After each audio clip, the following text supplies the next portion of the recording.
All right, Penis. champ. You know what? Last time I had Ephraim intro, he was sick, so I wanna give him a fair shake since since Ray started us off last week, and I said last week, okay? Let me get in front of I it. don't recall it. I don't Let me recall get it. in front of I don't it. recall it. Really, you started calling all of us out. I Last did. I Look, checked, look. All right. start off hot. Enough is going on. We don't need no more hostility going on, all right? We don't Okay, need to Ray. add to it. Everyone, keep a pin on that. Keep a pin in that. And so I wanna start this episode with our inaugural reigning defending hunkalicious, delicious man cake of a champion, Mr. Kuka Connoisseur. If you could please do us the honors of gracing us with an intro for this episode. I I never know. I seen know. so much glazing I in know. 5 seconds. I thought we said not even. I take it back everything I said then. We said no hostility. There it is. If it's gonna be like I this, I don't want it. Never I mind. I knew once Checo Look, started saying it, I knew right the right person was gonna look, throw a look, fit. look. All it Or, took was man cake and whatever else he said in the beginning. I was just like, hey, Hey sometimes guys, let's stop the fighting. We need I need the Coke or the Pepsi. All right, so let's do the intro without Ray interrupting the champ again. Yeah. Hey, know your role and shut your Shut mouth. your mouth. All right, anyways, champ, as you were Welcome saying. back. Welcome back, y'all, to the KNC podcast. I hope y'all are having a good and beautiful week as much as we are. We love y'all. We hope y'all are doing well, and we appreciate y'all tuning in again for another episode. And acknowledge your champ. So yeah, we'll keep it like that. And Ray, also, come on, Ray. You I don't gotta. know what was more boring, you or just like you in theater. I don't know what was more boring. I don't know because people kept saying, yeah, I don't. oh, he's shooting today. He's shooting today. He shot, but he got a brick because a lot of people said I was a way better actor than he ever was in his whole entire career, and I was All there for right, three well, years. we'll see about that, buddy. I We're, got the awards. I got the accolades. he got awards. But look, I'm gonna say Please, like this. I never tried. Ray did try. I never did. please, Ray, like whenever next time he brings the belt up, can you please bring the trophy up? That's his title. Just be like, yeah, you may have got the title right now, but I throw had that up. this in the year 2020. Shoot. Oh man. Of course, just because I know Ephraim's not gonna do it, because he may think of it below him, but of course our other co-host, the San Hmm. Antonio Romeo, Ray What's Carter. up? What's up? And yeah, guys, I want to start this episode with an apology. Um, we apologize as the Kayfabe and Chill champion. No, we're not the champion. That's Ephraim, of course. No, Sorry. no, no, no, Appreciate. no, no, no, no, I no. You misspoke see there. what? Forgive You me. see what? Forgive me. You're giving Ray a big head. His head's already big as it is. Don't give him more. As the Kayfabe and Chill podcast, we'd like to apologize for reporting on misinformation and for We our thought we were segment better. with our segment last week on the 10 bell salute. Motherfucker, Ron Killings is back. No. We gave the right man the right salute because no longer, if y'all have been watching Money in the Bank and Monday Night Raw, he is no longer our truth. Very true, very true. Ladies and gentlemen, this Wait, past Monday we were introduced to a man that the real ones like our historian Ephraim knows very well. We talking about Ron Killings and man, what a that hair moment. though.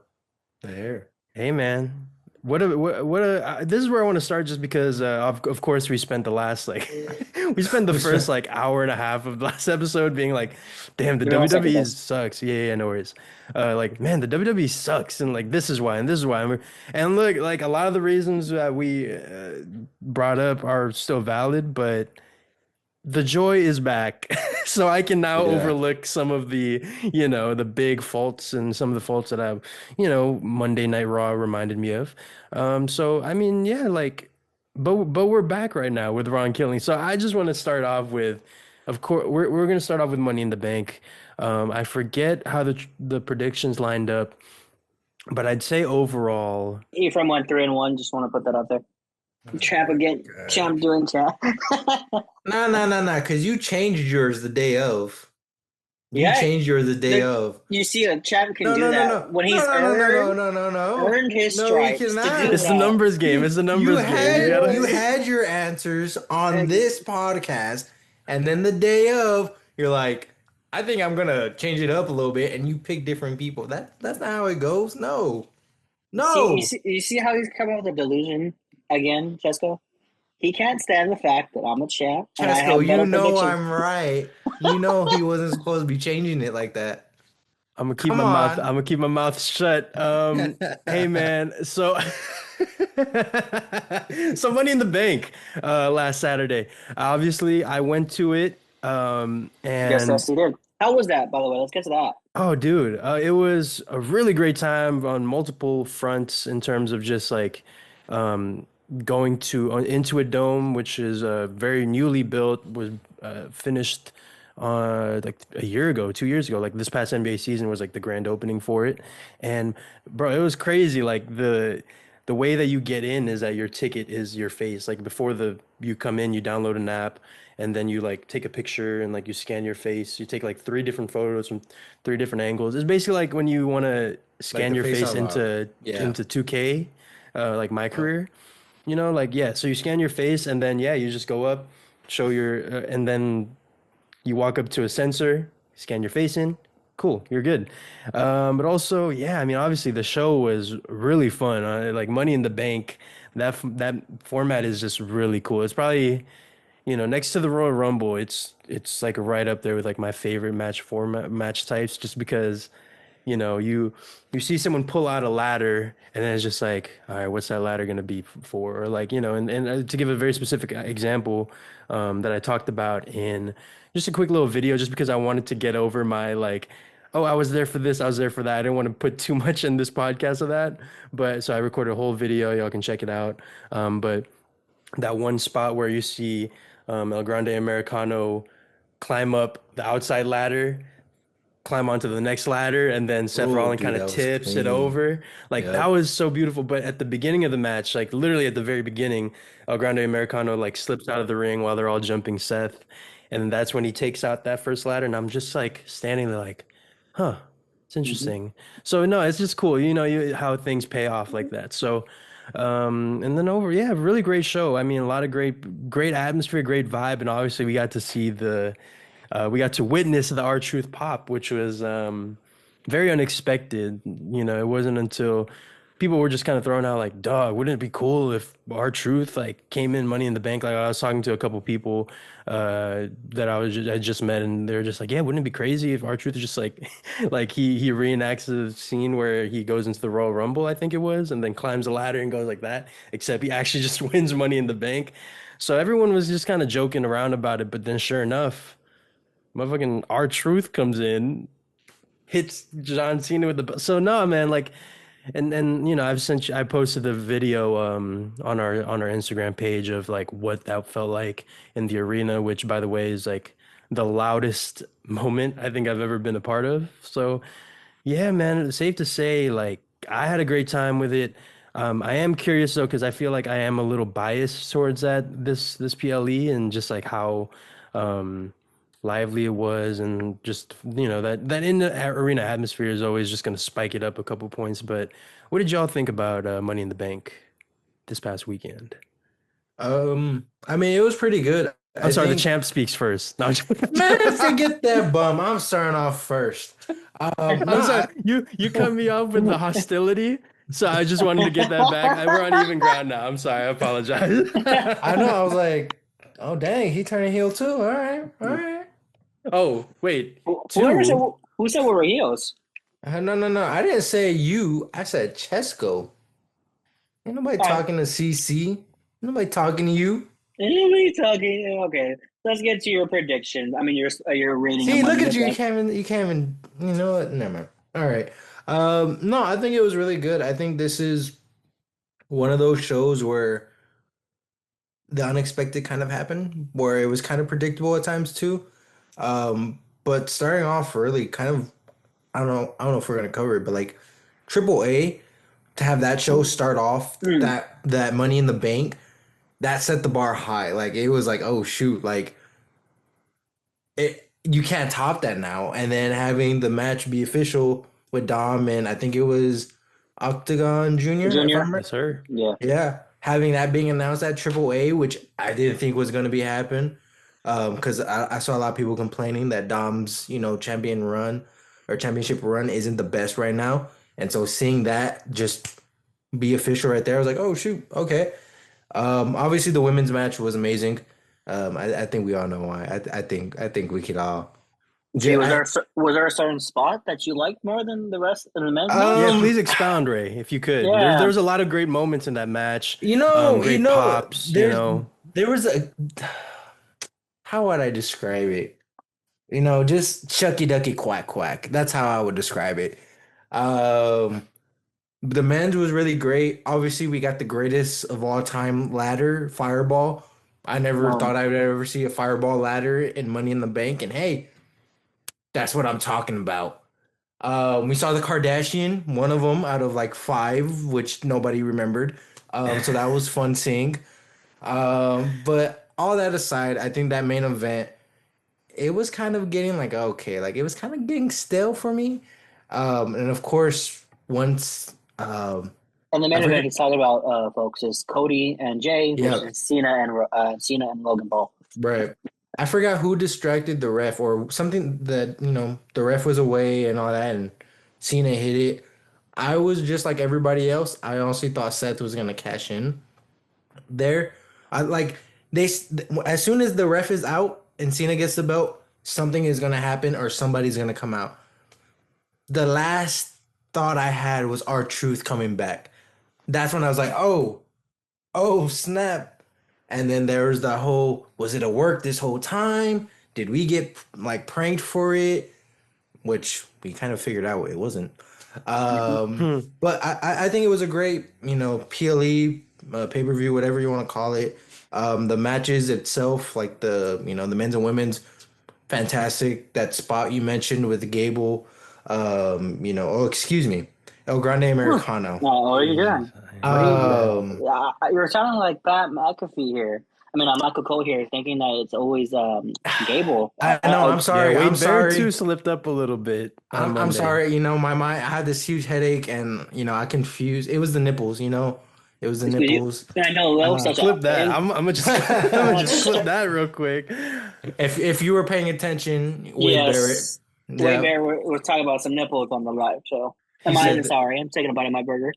Yeah, one match I do need to mention though, which was getting a really great investment from the crowd, was the Lyra and Becky match. That was Oh really yeah. fun. That was a Oh really yeah. fun match. I think we all expected Becky to win it.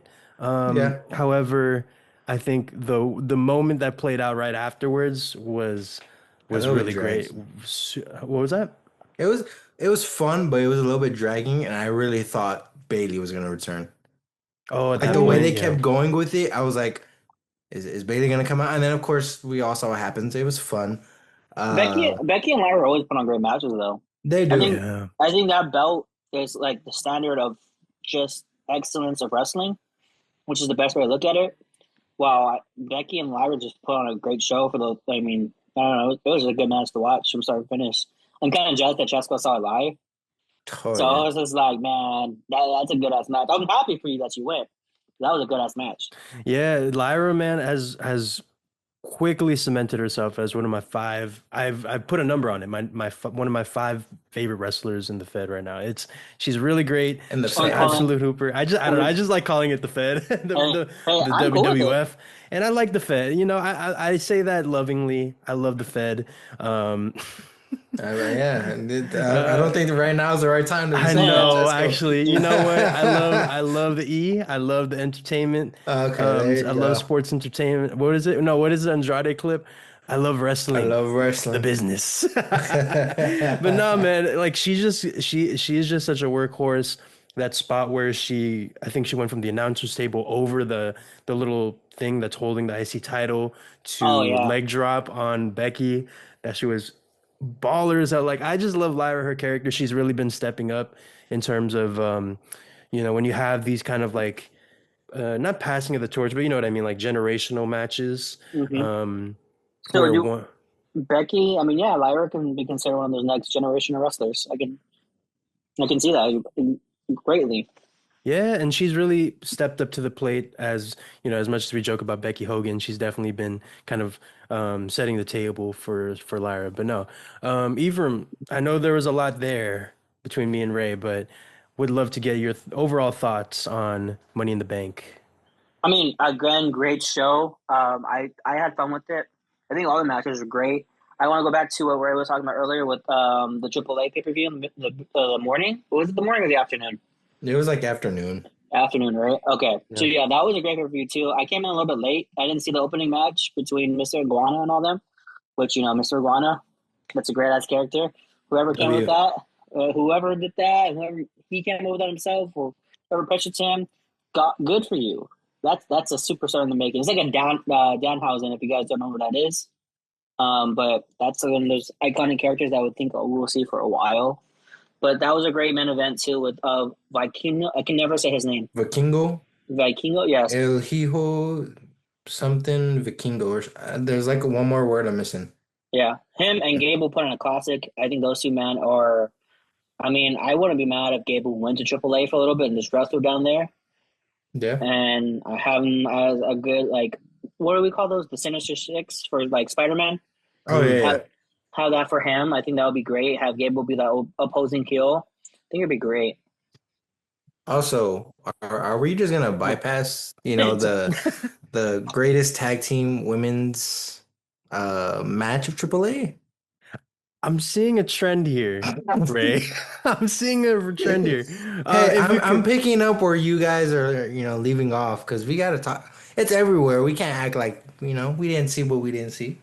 yeah, Look, yeah, expound, please, if you could. Ray, you know my feelings about Lola Vice. I don't want to think about it. Well, you could shut your mouth and listen to somewhere else. All right, I'm gonna say what I gotta say. Excellent match right there. Hands down, match of the night. Of course, then the women's Money in the Bank happened, which went up there with one of the best matches of the night. Um, but no, it was fun. It was fun. And Uh, I'm sure I'm sure it was fun for you too, Ray. Well, Also another match I want to mention from Worlds Collide, just since we're kind of combining the two. Ethan Page, Javon Evans, oh Ray yeah, Phoenix, and the Laredo Kid, I believe is Laredo he. Kid, yeah, TNA. Dude, I just want to say, with all the amazing work, as Ephraim is saying, and with all the amazing work Javon Evans, Ray Phoenix, and Lerdo Kid are all doing with like the acrobatics and the beautiful lucha libre, Ethan Page really sticks out because he's just a pure heel, man. Like he just gets it. Like I think of when he's walking down the ramp and he's like looking at one of the hecklers and he's like, I don't even understand what you're saying right now. Or he when he's getting introduced and everyone's booing him, he's like, oh, you guys are really gonna hate you're gonna this. hate. Like Yep. like Hmm. straight like spoiling the end of this match. Like I don't know, man. Like Ethan Page, he's one of those heels that genuinely gets what the whole gig is, and it He's shows, not. and he's really He's not. good. He's not there to be like. And in AEW, they gave him some opportunities, but it was not a lot. So when he came to NXT, I was kind of shocked. I was like, oh, I didn't even know his contract was up. But it's cool seeing him, evolve and have what Booker T and is it Tom Phillips on the commentary team and Corey Graves have been saying. I think Tom Phillips Yeah. is TNA. But they've been saying that he's had one hell of a year because he's been the NXT champ, the North American champ. Hmm. So like, And I love he's Ethan. bound to get promoted soon. He's like the perfect Yeah, WWE type wrestler. look in my universe mode, I have him on SmackDown because he just lost the belt. So right now he's causing havoc on Cody Rhodes and Randy Orton and John Cena. So in my universe, John Cena's still face. So we're gonna leave it like that. But I love Ethan Page. I think he has great work. He just knows, like you said, he knows ball. He knows how to make this crowd hate him because he sees all those fan favorites of Ray Phoenix and Javon. And he wants to see all the high flying. He's like, nah, I'm gonna give you a spine buster. I'm gonna give you a Yeah. high knee. I'm gonna give you like all these classic moves that you see Triple H have and Bobby Roode and Ric Flair and Arn Anderson. Like you see all this stuff, and you're like, damn, that's what you need. You need that ground and pound wrestler in this match. Because I'm tired of seeing flips a lot. So I'm like, yep, Ethan Page is that dude. What was I It's saying in the it, chat? My champ. That's my champ right there. Hey, it's the reason they call it Worlds Collide is because you get to see that stylistic clash, you Hmm. know. It's pretty cool, really cool. And you know, you guys mentioned Chad Gable and Vikingo. Vikingo. And you know what, man? Look, I believe it is of my belief that Chad Gable is El Grande Americano. You may not believe that, and that's okay. That's okay. We Ooh, can all that, we can have that's a different bold take. opinions. We can That That's a have that's bold really take. different. bold. Why It's would you me. say that? It's a Why hot would you take. say It's my that? take. It's my take. I believe the evidence Ephraim, that this has is the been one time presented. I'll be with you. Can you kick him out? Can we just Yeah, go ahead. get I'd out of like to this? see you guys try to kick me out of this Zoom meeting started by me. Go ahead. Go ahead. I'm Try not saying me. anything. I'm not saying Try me. anything. Go Let, ahead. Kick let me me out. see. Where is this button at? Ray's starting it. Ephraim's just eating his food in peace because he's an 8 game. Right? Everyone thought we were gonna agree. He thought we was gonna agree. But look, that's of my belief. Y'all can believe what you want to believe. I looked at the evidence and I see, okay, Chad. Maybe I'm on the side of Chad Gable being El Grande You, Americano. And if that's It's the not there. assumption that I'm rolling with, look, man, Chad Gable is a worker, man. I love Chad Gable. He really knows what he's doing. He's, but my thing is though, is that like, you know how you know, there's like the evil twin, right? For me, Chad Gable is Kurt Angle's like good twin. Like he is everything that everything that to like about Kurt Angle, but he's just a little bit more like goofy and likable. Like Kurt Angle was goofy too, but Was he not he likable? he was likable when he wanted to, but he looked like a villain, you know? And he really owned, especially in the wrestling machine, and even, you know, obviously the early days when he's, you know, oh, the three eyes and all this stuff.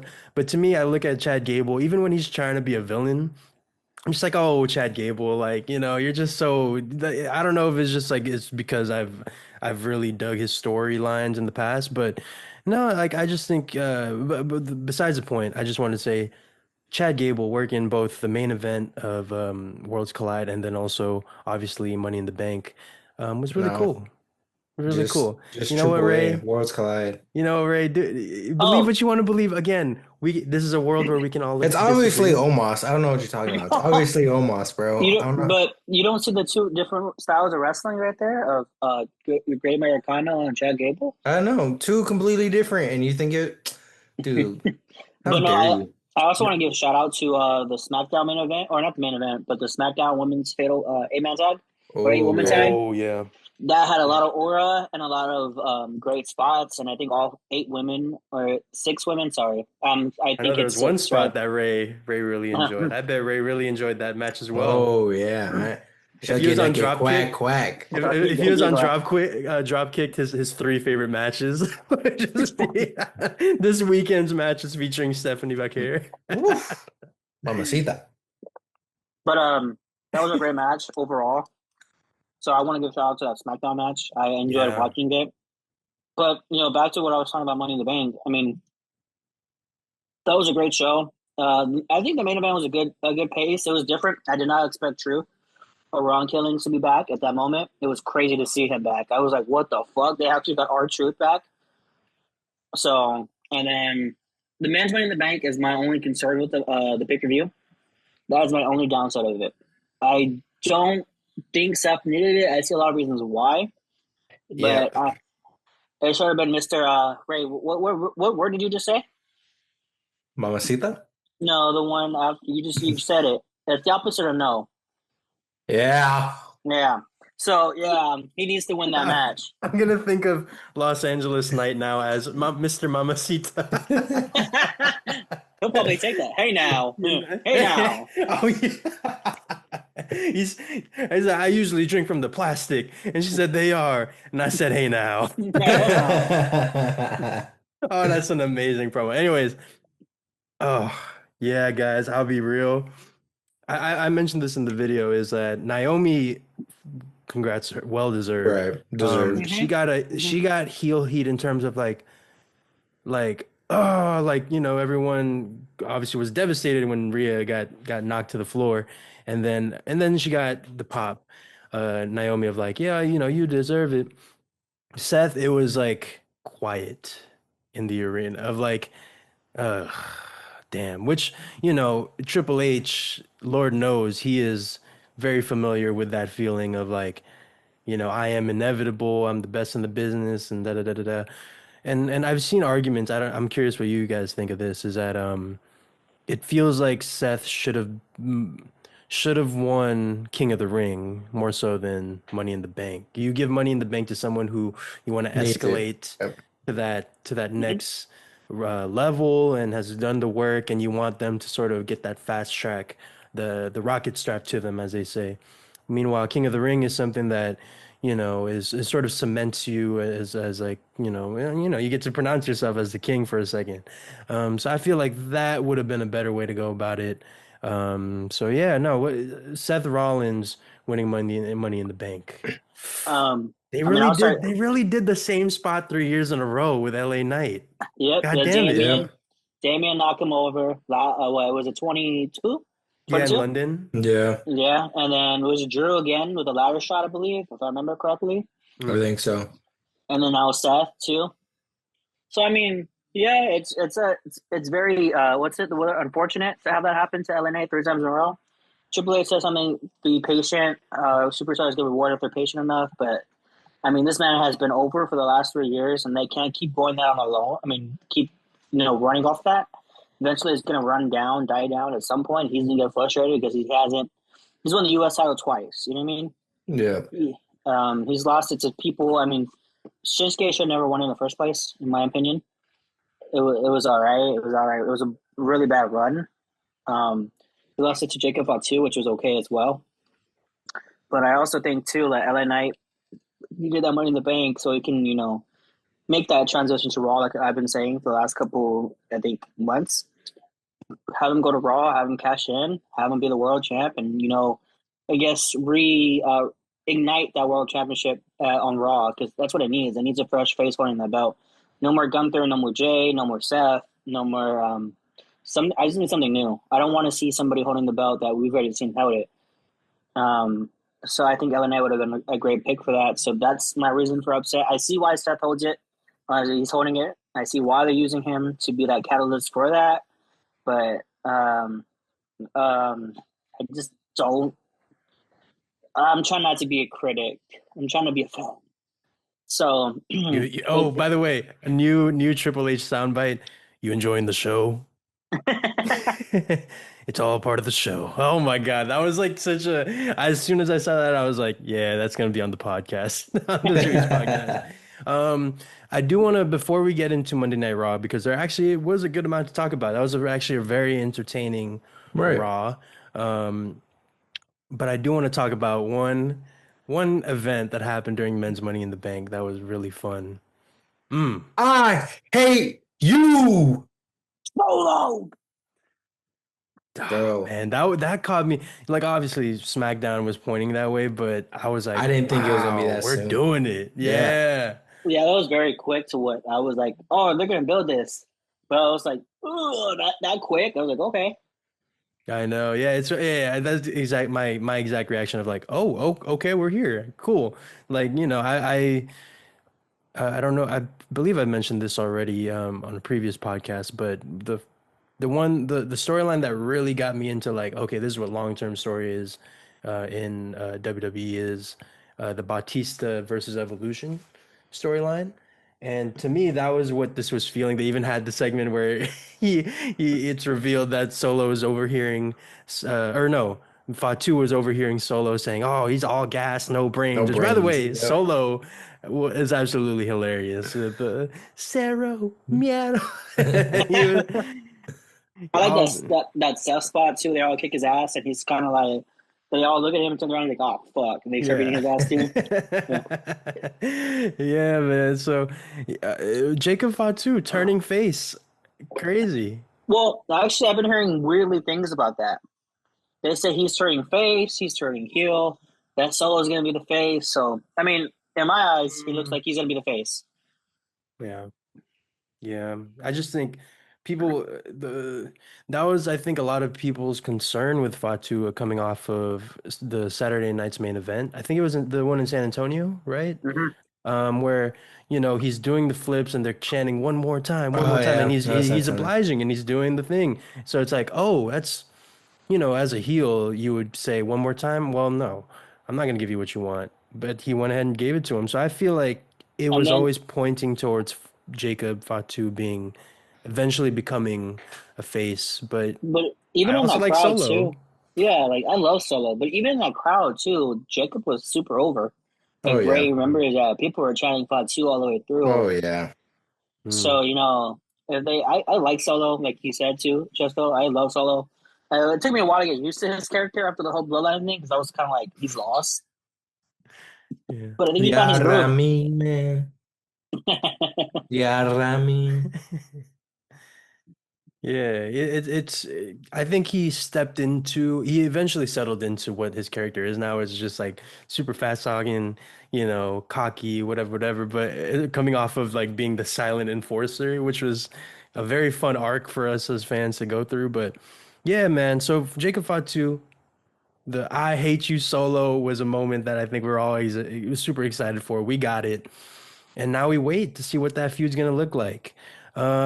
Before we get into Monday Night Raw, I ask if there was anything we missed. Was there anything else that y'all wanted to mention? I mean, the LA, host. Was that again, right?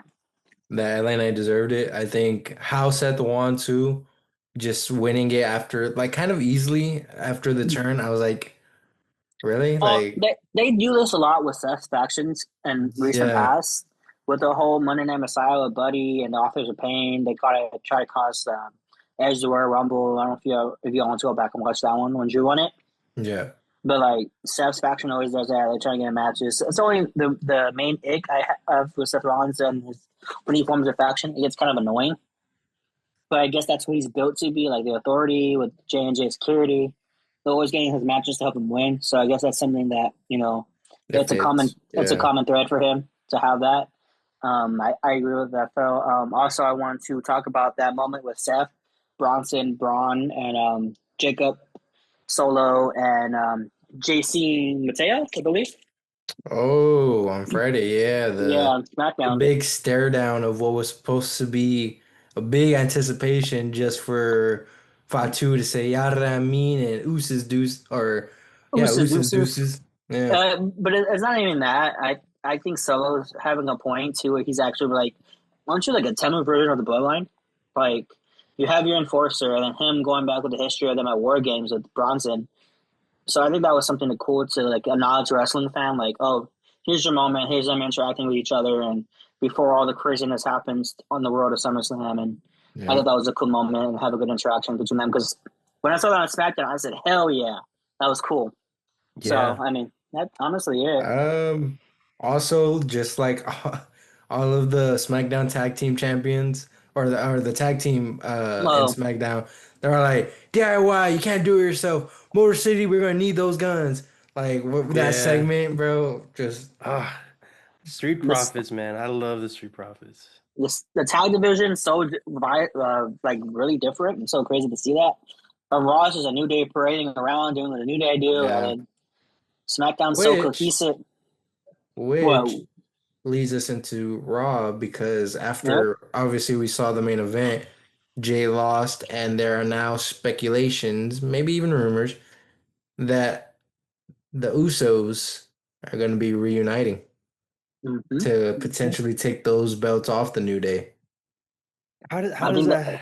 that feel for you guys? Because Uh, I mean, my older teenage high school self would watch the New Day and the Usos battle it out for many matches and have them go back and forth and title exchanging for the SmackDown brand. So that was a pretty cool thing to see. I mean, I wouldn't mind not seeing it. I wouldn't mind seeing it. Wouldn't mind it. I don't know how you would phrase that. But having the New Day as the heel this time and having the Usos as the face would be an interesting thing. And it's cool seeing the Usos reunite, but you never know. Things can change.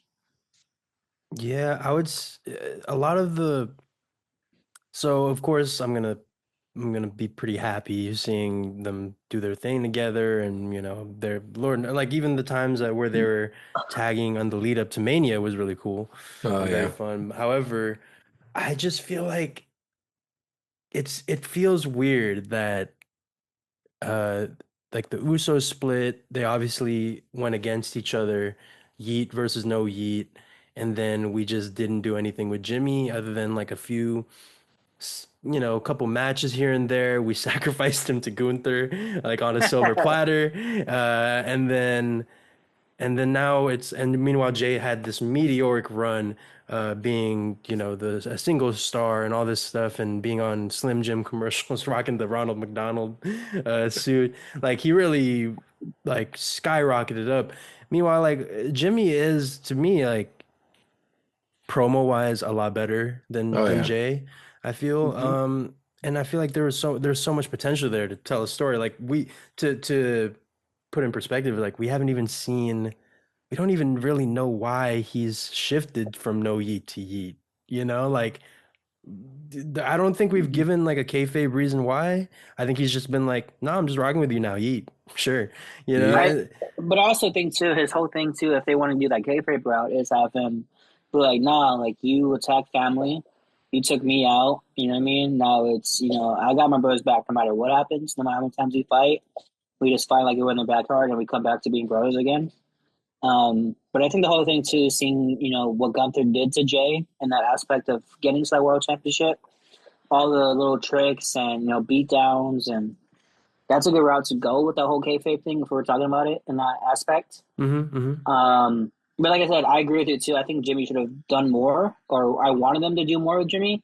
Maybe give him a U.S. title run opportunity at least, win it for like a week or two, have him drop it to Jacob Fatu, or um, I don't know. It would have been pretty cool to see them kind of have like a triple threat match for the U.S. title.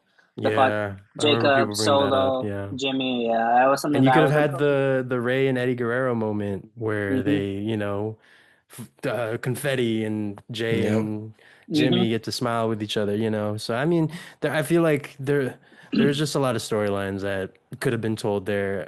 Total sidebar, but I was talking to someone on Threads today that was like, yeah, so Roman is just in complete business for himself because think about all the moments that we could have gotten throughout Jay's title run with Roman, because even in the lead up to Mania is like you could have gotten a hype up moment where Sami, I think it was Cody Rhodes hyping up Sami Zayn in the lead up to Elimination Chamber.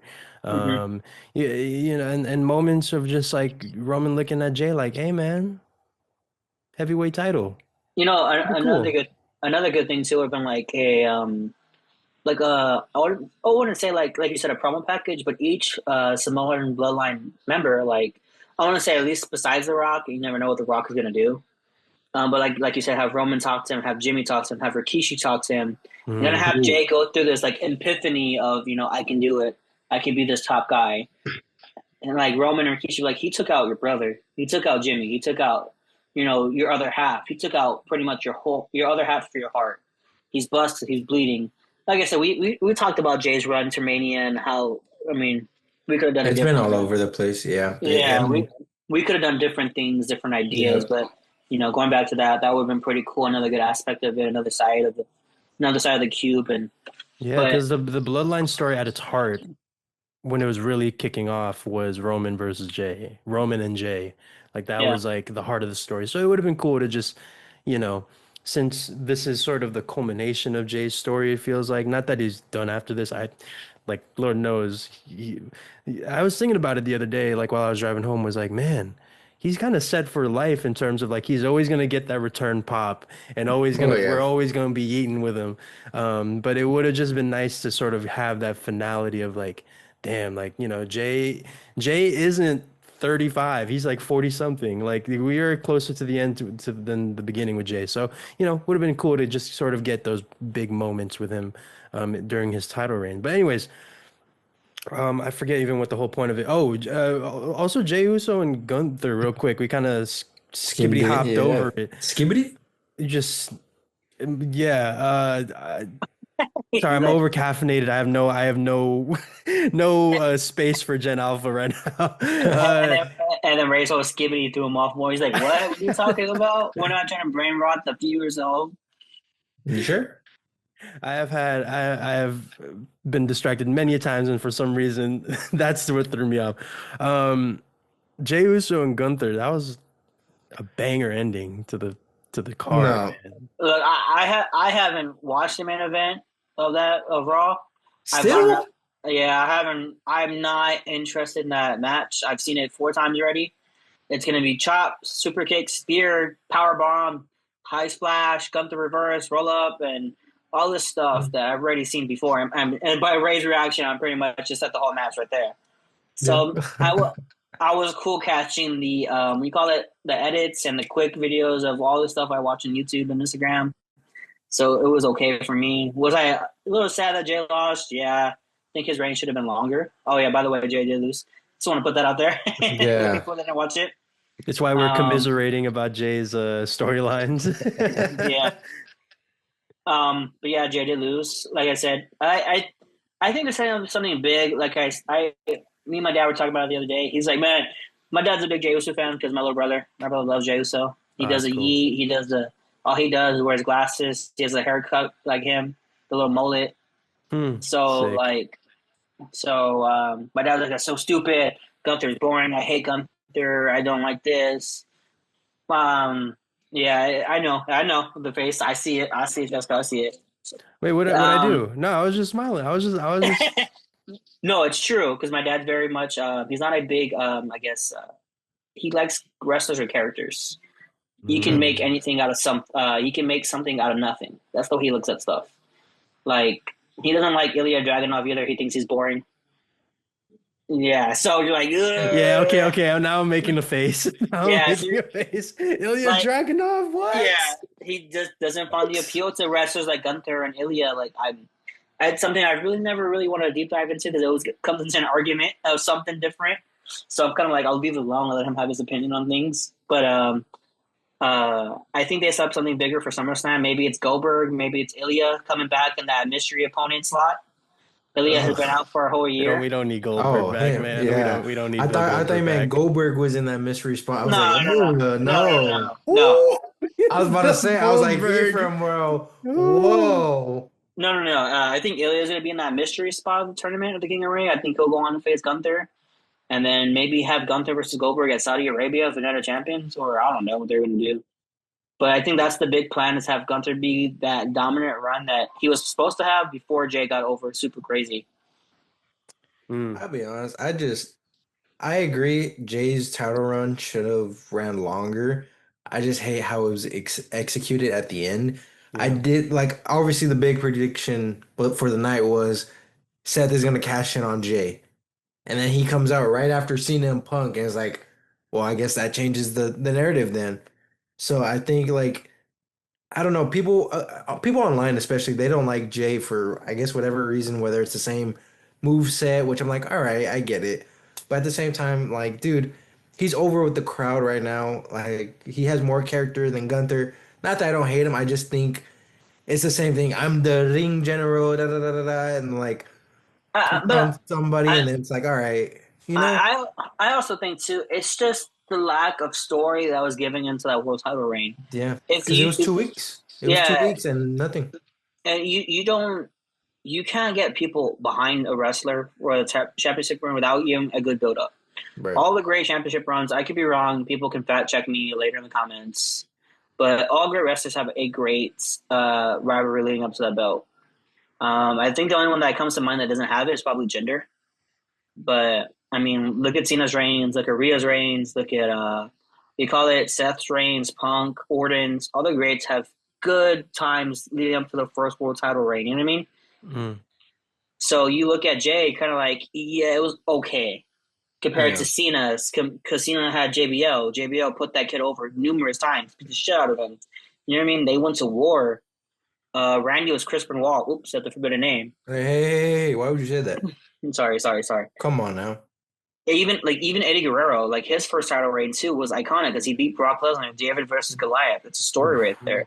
They Yeah. could have done that story too with Jay and have him, they did some parts of it, but but like you need to have someone that first title reign. You need to have the fans behind you all the way through and have that good build up. Because if you don't do that, people won't get behind you and won't. It's just what's it?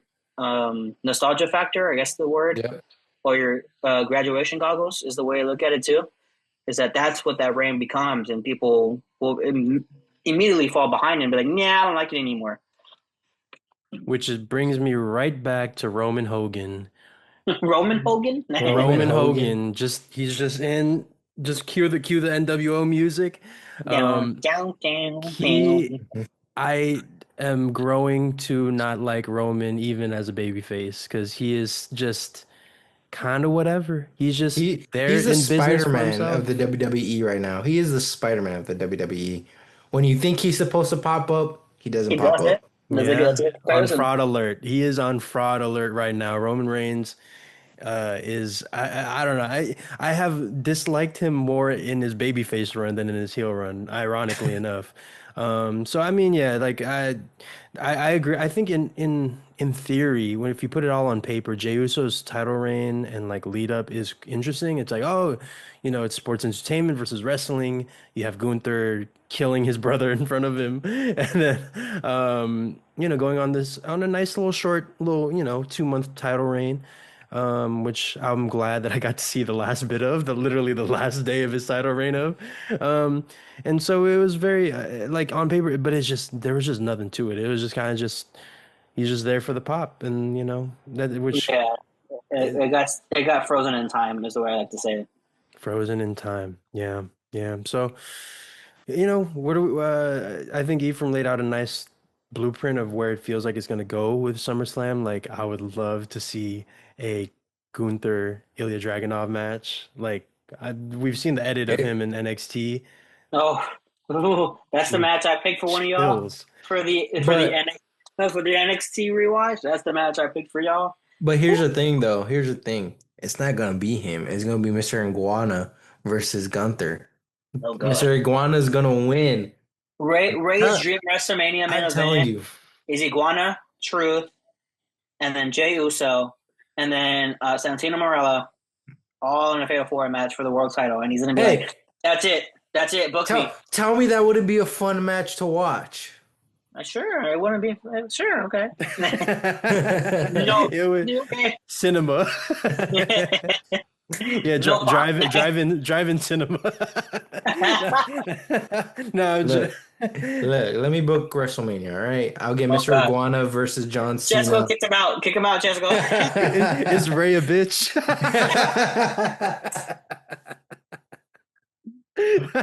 Oh man. Look, I'm buddy, ready. I'm lucky you ready for have a the headache. edits. I'm ready Look, for the lucky I have a edits. headache right now. I'm holding back on this one a little It's not bit. me, it's the IWC, bro. You know how they be. You know how they be. Um, we mentioned it at the top, but just to mention it again real quick.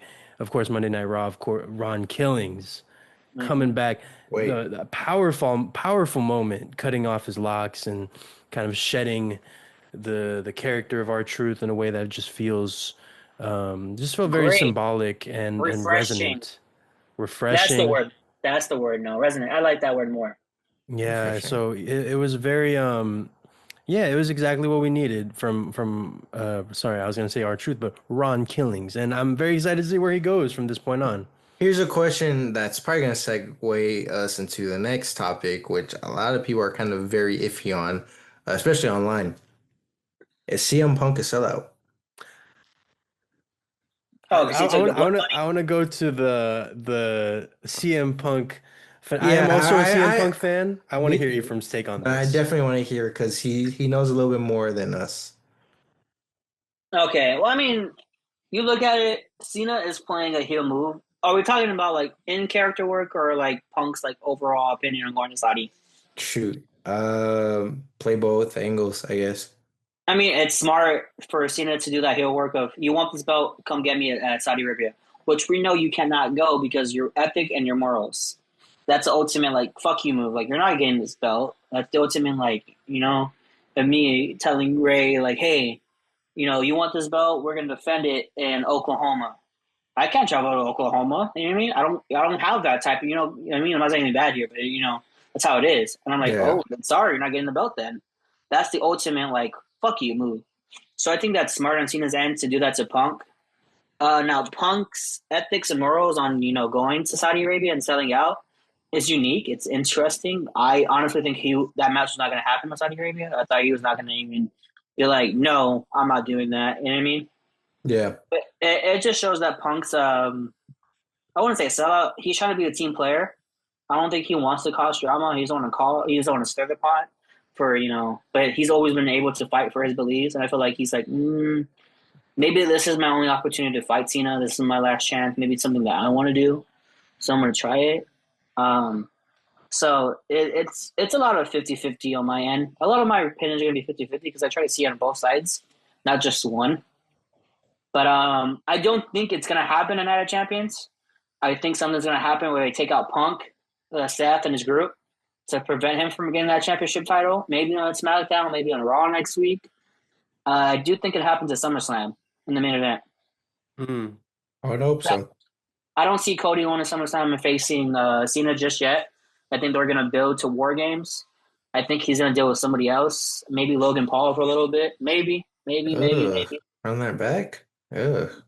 But you never know. It might be Cena versus Cody, and that's what they're probably planning. So, I mean, I would like to hear y'all's opinion. Maybe it'll give me more like of a, I guess, insight on what y'all are thinking about it. So yeah, He's a sellout, 100% confirmed. No, I'm kidding. No, I mean, I guess kind of to your point, yeah, like I think he wants to kind of be like a team player, just like be like, all right, like if this is what I have to do to face him, I would do it. I kind of agree because everybody else has been saying that too. Like he's probably gonna get taken out probably before, yeah. the so it's like if which probably might happen, but if it doesn't, then it's gonna kind of be interesting.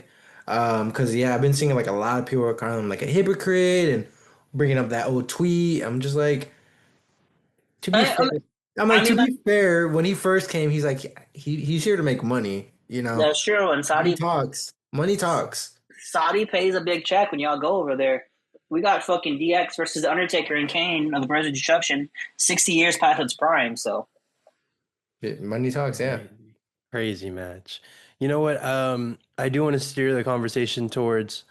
Okay, I think we all agree that the Punk match will not happen in Saudi Arabia. Like, I think we're also kind of maybe a little bit of hopium there, just so if this is if it ends up going the way we like it to, I think that's a really cool storyline, cool way to work that. Um, what is it? Work, shoot yourself into a work of like, yeah, like that tweet is infamous, and to Yep. bring that up into a storyline is pretty dope. If again, what we want to happen happens. Do is this an avenue for Ron Killings versus Cena too? Or not? That's our truth versus Cena. Ron Killings now versus Cena. That's I What's mean, up with you today? Like confusing two people. I well, I'm swear. just right about the El Grande Gable and Americano El Gable Grande, thing. and That's now just our me being truth. right. It's wrong. That's You're just my being beliefs. wrong. That's my guys, beliefs. Can I believe? Can I have my opinion? Ray, can I No. have my opinion? I'm sorry, Like no. for example, like you think you're gonna take the belt away from Mr. CC. I don't agree, but like we can still be Don't friends, worry, you don't know? worry. I have something, all right? I have something. Whoa, wait. interesting. What do you have? Is someone coming that we don't know of? Not in that way, but is someone Just coming our just direction? I'm gonna just come at you. I'm gonna come at you hard. Hard. I was thinking the Cody meme too. Oh yeah. hey, hey, You can hey, come over here and we can. Anyway, sorry, Ray. As you were gonna just say. just know just know help is on the way. Hmm. Don't know when, Very but help is on the ominous. way. Very ominous. But what was I gonna say? Yeah. So with the assumption that before we get into that conversation, I think I just want to put a nice little bow on that is with the CM Punk Cena stuff. It's cool that it's happening, and with Cena really like pushing his buttons. What I really want to see, and he alluded to it with the alluding to or referencing the line is like, I have to become a monster to fight the monsters, which Yep. is just such an amazing line. And I maybe really want to see Punk. I want to see Demon Punk. I want to see like Satan himself Punk, just like, terrorize, which I know is like heel move, but I think in order to become a monster, to fight the monsters, you got to become the that become monsters. And I want to see the storyline become Cena getting absolutely bitched by Punk up till SummerSlam and being like, I'm not playing your games, dude. We're gonna fight it one way or another. Okay? maybe I won't fight you at this opportunity that I get, but I'm gonna provoke you, and we're gonna fight at SummerSlam, and that's how it's just gonna go. And I'm just gonna keep bitching you at every show because I part of me is like I genuinely just don't like the Cena heel run. So to see Cena just get destroyed on the way over to SummerSlam would just give me a lot of ease of mind.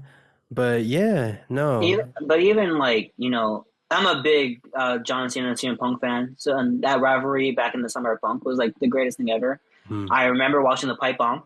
That was super cool. I remember when Punk qualified from that Fatal Four or Triple Threat match, if I remember correctly. But when Punk qualified for that, I was like, Punk, the new Nexus leader, you're gonna fight Cena? Okay.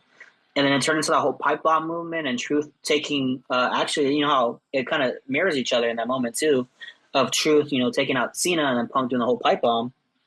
It's going back to Wow. 2011, so everything's lining up perfectly. So seeing that once again, having these two guys go at it, it's kind of like, damn, it's a lot of throwbacks, a lot of callbacks. This rivalry, and Punk's always been that thorn in Cena's side. Cena's always been the thorn in Punk's side. So these two finally going at it again, and Punk being that annoying like little brother to Cena. Like, you can't beat me. I've always been in your head. I've always been the guy that's able to make you talk. Because if you look at Cena when he was doing that promo, because I rewatched that, and Cena's talking, and you see him go, "You want it?" And he goes, "Well, not tonight." But you can see the joy in Cena's face because he has Punk right there. Those two bring like something out of each other, which they make it more exciting to wrestle each other. Like I haven't seen Cena that excited since he fought, I guess Edge when he first, had the last rivalry at 2009 at WrestleMania 25, and that backlash. Like Cena has had some great matches, but Punk's always been that thorn in Cena's side. So it's very crazy to see them rehash it and talk about it. So, like you said, Punk being that annoying, I have to be the monster. I'll do the one thing I hate to do and go to Saudi Arabia. I'll go and go beat your ass, win the title, and come back.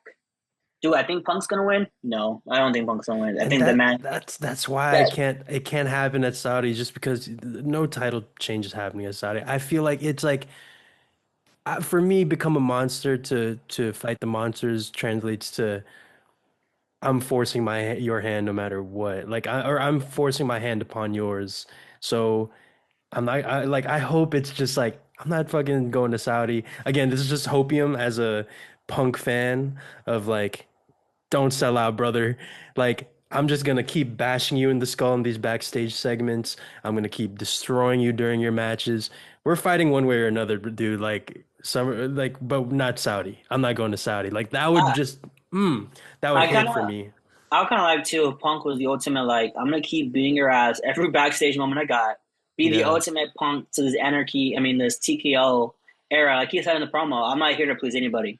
I'm here to get what I want, and that's to beat you. You know what I mean? yeah. And Shut we've your seen it ass up. already with Drew, with Mm-hmm. his Drew feud, where Mm-hmm. annoyingly so, people, hated what they did with Money in the Bank, but it was to prove a point of Punk is when he wants to be. He can be the biggest thorn in you. He can be a dagger at your side if he wants to. And I want to Mm-hmm. see that side again if we're gonna give because the Randy Cena stuff was fun, but it didn't. I feel It like didn't it hit the Yeah. delved. same. It didn't. Yeah. It didn't delve into it the same way. And I feel like if this program with Cena and Punk is gonna last till SummerSlam, I feel like there's so much room for like amazing moments to really like let it simmer, let it cook. And I want Triple H to cook. So Remember, they have only 19 dates, right? Or is it nine? How many dates is left? Yeah, it's like 19. So they have a whole summer and the winter and fall to, plan out this last run for Cena. So yeah. we don't, everything's gonna come into fast. Everything started having one-off matches, and we're gonna start seeing Cena. People start breaking through that heel persona that he's having so much that he built so highly back in February, and it's gonna start breaking down for each wrestler he faces. I still want an AJ Styles match, and I think that's gonna be a great one for them too. Yeah. Yeah, yeah, yeah. Yeah. Ray, anything to add to that? Um, Word life. It's a basic thugonomics. Whether you're fighting or spitting, my discipline is Why, just why, why you unforgiving. why you rapping the whole song, man? Copyright, bro. Copyright. Do you want us to do you want us Like to be on YouTube? we're God, gonna this get is your number one contender. This is why I'm the real number one contender. Let's be real now. Let's be real. Man, Yeah, that's right. Hey, Ray, you woke up a number one monster. contender in a I gotta what? be a Glazing? monster to fight the monster. Yeah, okay. Um, with that said, is there so Monday Night Raw, you have the Fatal there's Four pretty much matches for everything. the King of the Ring and the women. Yeah. Yeah, which were Yeah, both bangers, absolute bangers. right. Now, was the right winner? Did the right person win the match? Is that the thing that something we did want to talk about as well? I think so far, yeah. I think Roxanne, especially now, thinks deserves it a little bit more. I don't think Liv Morgan needs it. I don't think Rhea needed it. Kairi Sane was just thrown in there just because of the feud that she has with like Liv and Raquel right now. Look, my girl Kyrie needs a big push for the IC Oh title. yeah, no, I definitely agree with Yeah. that. Yeah. I think Kyrie is a star. If y'all watched her back in her NXT days, I keep saying that, but it's true. Kyrie was great. She's awesome. So I would love to see her, win the IC title. But yeah, like you Uh, said, it was just a throwaway pin. yeah. As The for the roster is so men's, deep, man. The roster is incredibly deep. It's crazy. as for the men's, I wasn't like a big fan of Sammy winning it, but like when I look at each of them again, it's like I think, do they deserve it? And I'm like, honestly, I don't think Sammy deserves it. I think he's already proven he could I get a shot. I think Sammy's just because who was it? Braun, Sammy, Dominic, Dominic and and Penta. Penta. Yeah. So I Penta probably should have won it, but I think they're doing something different with Penta. I think they're trying to form him with his brother. Oh yeah. So I Big think that's time. gonna make. I think they're gonna make that Raw division with the Usos and the New Day and the Viking Raiders. Like that's a tag division right there. Just thinking about that. Give them great feuds, have them all interact with each other. That's how you make that Raw division. Off. That's like a side note right there. But um, Dude, we call it. I'm gonna come hard. Oh, are you? From Huh? that, oh my God. I don't know if that's PG. But yeah, I'm yeah, gonna Maybe yeah. come to the come show. I'm gonna Tuesday? come to the show. I'm gonna come to the show. Like I'm What, gonna what be are there. are you doing this on come Tuesday? Oh, You know, I'm gonna delay after Monday Night Raw. I'm gonna wait what is like it's 5 hours until it hits midnight, and then we're yeeting, baby. We're yeeting till the oh my walls run god. dry. Um, Crazy. Um, but yeah, I mean, I think Sammy is going to be that second round wrestler that's going to get bounced by whoever wins the next Fatal Four Way from the SmackDown side, which I think is going to be Cody if it's his brackets right. I think so, yeah. So I think Cody might win it. I don't know who's in Cody's bracket. I don't know who's Cody Rhodes. I think is it Honestly, Carmelo? I think it's Cody, Carmelo, because I think it's Randy, Alistair, LA Andrade. Knight, and LA Knight, yeah. Here, I'll pull it Someone. up on the screen right now. Let's see. Let's see. Look, all I gotta know is where the heck is Karrion Cross with all of this? He might. I mean, we never know. We love Kerry in here, so we're trying to be a fan, but he needs to be in something already. We're just no, we're just eternally doomed to have the 5 minute segment with Sammy.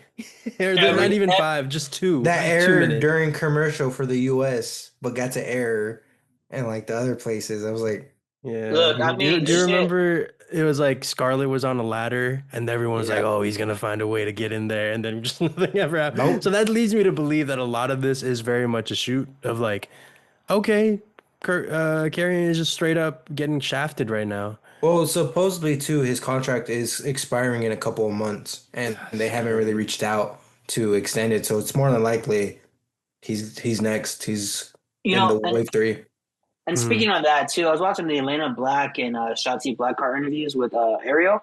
Oh yeah, And it's an interesting, way they get released. Pretty interesting. What Cora said and what Shotzi said as well. They kind of said there's no room for the business for them, and Mm. they're not gonna come to an agreement. And Cora always said like, she felt like it was a long time coming, and we'll get to that in a little bit. But yeah, so this Fatal Four Way looks like it's gonna be Cody, Damian, Andrade, and Nakamura, correct? Yes, yep. sir. Cody's Yeah. winning that. Yep. And then what? Sammy's on the other side. So I think with that, I think he'll probably get knocked out by Randy. And do you think Well, you think they're gonna do a Raw versus SmackDown? oh yeah. That's Well, actually, fire. let's okay. Let's do it like this. I'm sorry to I roll place. That bracket though for Randy, that one's hard because I you could go either way with Yeah. like any of them, and I'd be fine with it. So, Chesko, who is your pick so far for the other three besides Sami Zayn? So it would probably for me go, okay, this is just totally just, what I want to see. I would love to see it end up with like Randy versus Cody, King of the Yeah, Ring. which not be a bad We one. when both of them are hungry as hell, both of them want a chance at the belt. Randy, of course, is fighting against Father Time. Cody obviously wants that shot at Cena Cena. Cena. again. So I think for me that's the most interesting way for that to go. So you got Randy winning, you got Cody winning the other one, and then who do you have winning for that Raw Oh, one? oh, damn, That if one's that hard. mystery opponent is Ilya, I would give it to him, and then Cody versus Ilya would bang, and then you go into Randy versus Sammy, and then Randy versus Cody. Yeah. And then who's your pick on that one? I would go the TKO pick is Cody. Okay. However, for I would love to see let's see, it would be assuming there's so many variables, but I would love to see. Yeah, Randy get this one, I think. Just because, like I don't know, I'm just really starting to get into that phase now where I'm just appreciating Randy. So I just kind of want to book it. I would fantasy book him into hell, but yeah, man. How about you, Ray? Is there anything that strikes you? See, like I said, that Randy one, like I think Carmelo Hayes definitely deserves it. Especially now that he's kind of gonna be solo for the moment, just because Miz is filming. He's shown what he could do down in NXT. I think it's his time. Aleister Black is a great one. He just came back to WWE, putting on some great matches. LA Knight, who a lot of people were behind at Money in the Bank, and of course Randy, the fan favorite. You can't go wrong with that. If I had to pick one though, I think I'd pick Carmelo. Okay. I think there's gonna be something brewing. Maybe some people like messing up the match, and Carmelo finds a way. Hmm. Moving on over, I have Cody winning that. It would be nice if Priest won it. I just don't think they're gonna let him get it, especially with over Cody. Great episode on Cody's podcast, Oh though. yeah, oh yeah. Yep. Yep. Yep. The Yep. last one for Raw is gonna vary because if it is Ilyanov, that would be great. People are even speculating Mr. Iguana, which I'm like fan favorite, cool. Um, Joe Hendry. Joe Hendry. These are Oh, I just said a these are name. hopefully he appears. These are just big beefy men in that last one, man. Excuse you? What? You know the reference. They know the reference. Big beefy Breaking. man just slapping meat. Oh yeah. Hey, Ephraim, get your hand out of there. Sorry. Sorry. Get your hand out of Oh there. yeah. This is the wrong podcast to do that Pulling for, pulling buddy. a DeMarcus Cousins real quick. I'm itching my leg. I swear. Oh, okay, yeah. Um, I don't know. I think if it is Ilyanov, I think you go with him. If it's whoever else, maybe Sheamus. That's why I Oh, hate when Sheamus would they. be fun. That's why I hate when they do like the unknown. Cause like, dude, I gotta pick who I want. You can't just throw in somebody I'm gonna like and be like, But okay, that's the great thing about wrestling, though. You never know. Just be a fan. exactly. You're just being a fan at the moment. Yeah, yeah, Ray. Just be a fan. Just be a fan. Ephraim, is there anything do you have a different opinion on I mean, three? I want Aleister Black to go on and win this championship, but I don't think he's needed of it just yet. So maybe LA Knight wins this. Yeah, LA Knight versus Sami Zayn. Maybe you have Sami Zayn versus LA Knight. Seth yeah, Rollins, screw up, whatever. But I have LA Knight going to the finals, and I have Cody. I don't see anybody from that other side besides Cody winning it. I think Yeah, all of us are picking Cody right there. Just like none of this other wrestlers make sense. And yeah. then for the Raw side, none of them besides that mystery opponent is gonna win it because whoever they're picking for that opportunity, this might be the World Championship run. You know what I mean? So yeah, it might Yeah. be Ilya, it might be Goldberg, it might be one of those two wrestlers. So you never know. yeah, Yeah. yeah. Yeah. Goldberg. No, yeah, Yeah. absolutely, absolutely. Let me talk to you, you Let me know? let me talk to you about the Queen of the Ring tournament, man. Once I said Hey, Goldberg, hey I said now, your friend. hey now. Hey now. No, Queen of the Ring is interesting. I feel like there's a little bit more room to play. I think Yeah. Oh King yeah. of the Ring reminds me very much of like the Royal Rumble of what was it, 2023, where it was kind of just like we're all waiting for Cody to to point at Come the Royal out. Rumble or the WrestleMania sign.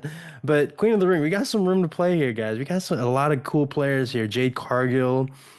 Nia Jax is gonna. Chin. That's Meechin. Oh, that's gonna be a good match. I can't wait for that one. Uh, Charlotte Flair, Alexa Bliss, Chelsea Green, Candice LeRae, who, you know, has just recently reunited with Ciampa and Gargano. Well, actually, I say recently, but that was like a month ago. Um, No, it was about 2 weeks ago. 2 weeks Yeah. ago. Okay, It was on okay, cool. Bray's birthday, yeah, like 2 weeks. Right, right. Yeah, Who yeah, was it? Yeah. yeah. Whose Great. birthday? Bray Wyatt's the Right, Fiend. right. Okay. Okay. The candle blowing, that was sick. And then we have the The great return of Asuka. Oscar, Mm. bro. I've been waiting for this moment. I hate Asuka. the I hate how they spoiled it. I was like, dude, they should just did with the men's. Just who's gonna come out? You ruin it.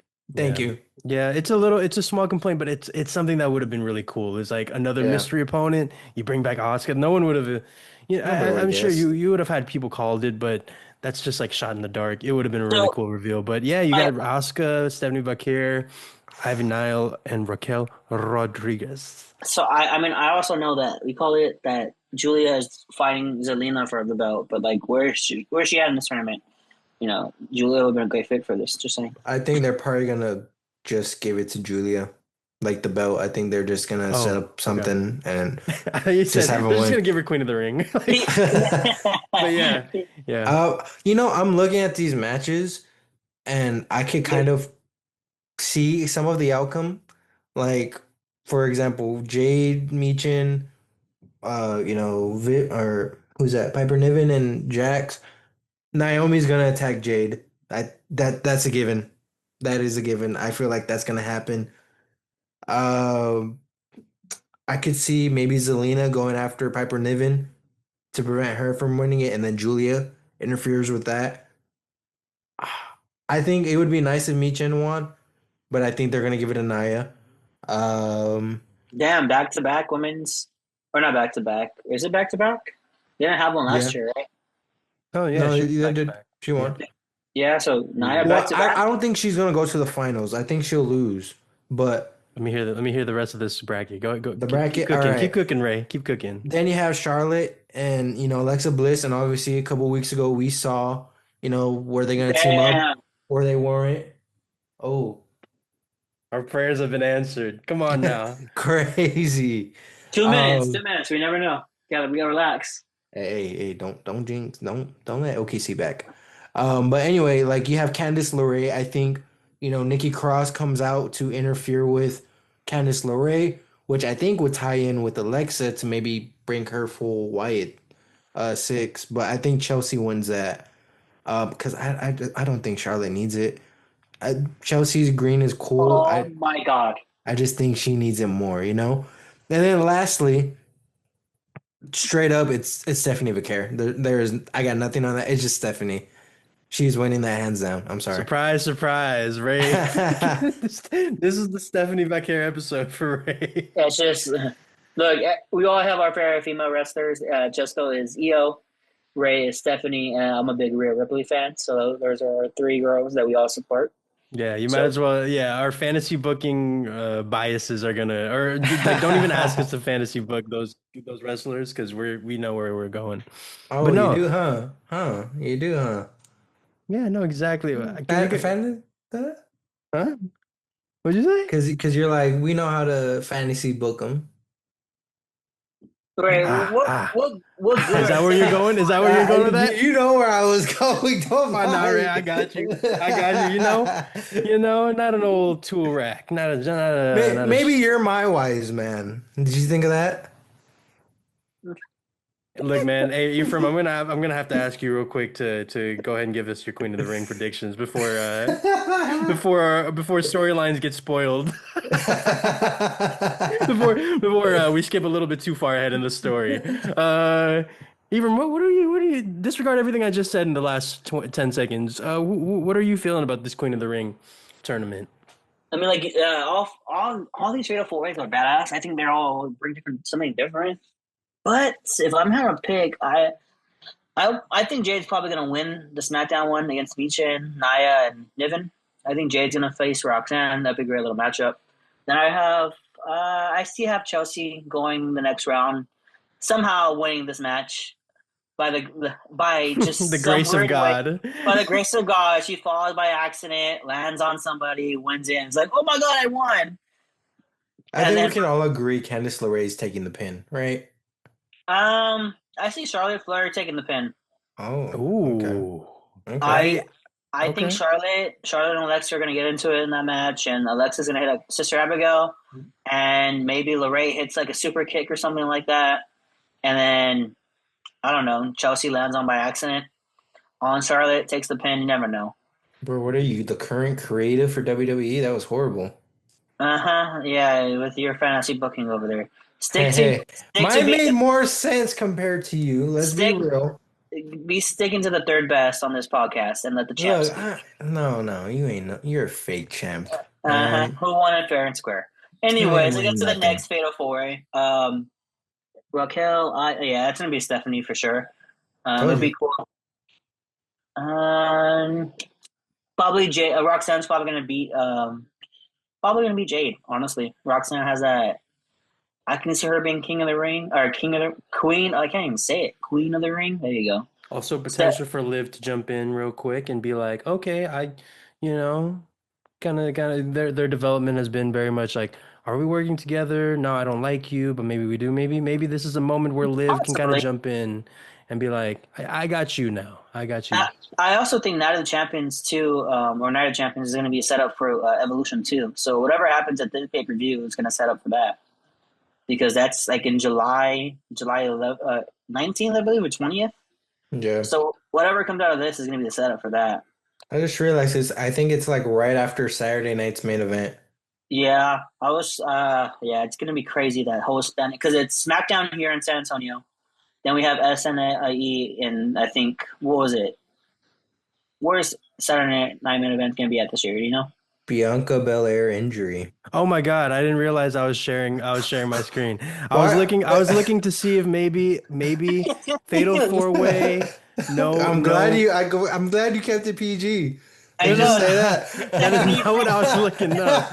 I was looking up where how long has it been? How does an injury heal like that? Because what if what if we she comes back and fucks it all up for Jade real quick and get that's how we get Naya. I don't know. Just I was just It's brainstorming a there, and possibility. I kind of spoiled my brain. Or no, maybe she spoils it. Roxanne versus Jade. I don't know. Look, I was getting ready to throw it out there. Then I forgot I was sharing my screen. look, Which, thank God, it's not the worst. That's not the worst time that I think someone has forgotten they've shared their screen. Bianca Belair, You just see. mini. I Never know mind. Never I mind. was like, what are you Never mind. Let's keep it typing? PG. Let's keep it PG. My Even my my beautiful queen, Bianca Belair. Oh wait, what? my um, guys, Queen of the Ring, guys, Queen of the Ring. That's what I was gonna. I was like,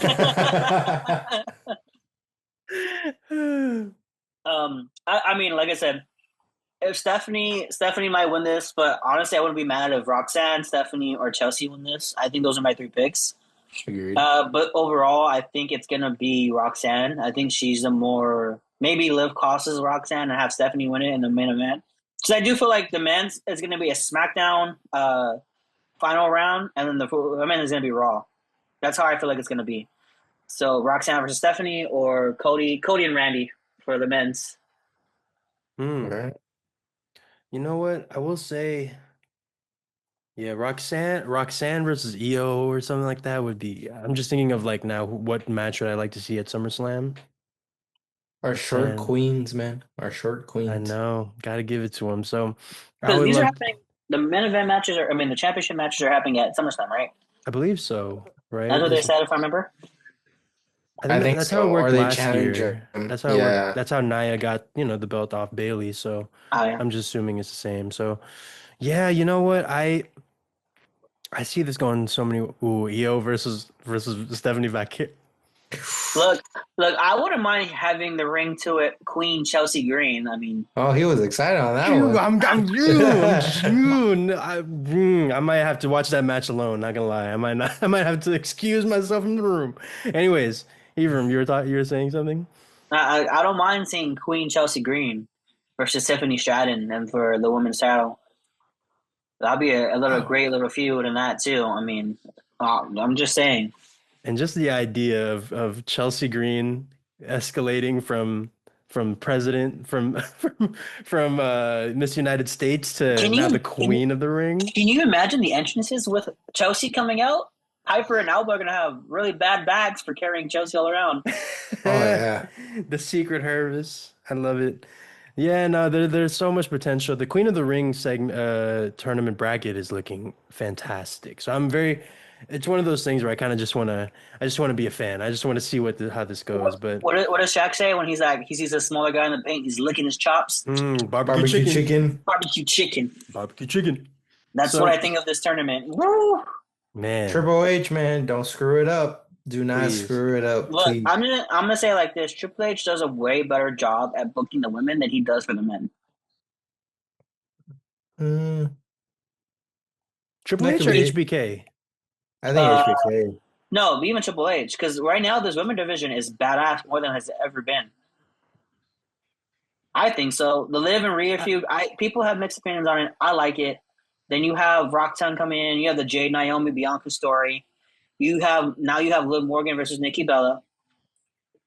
Then you pretty much have Bailey coming back to attack Becky and Lyra and Becky going at it.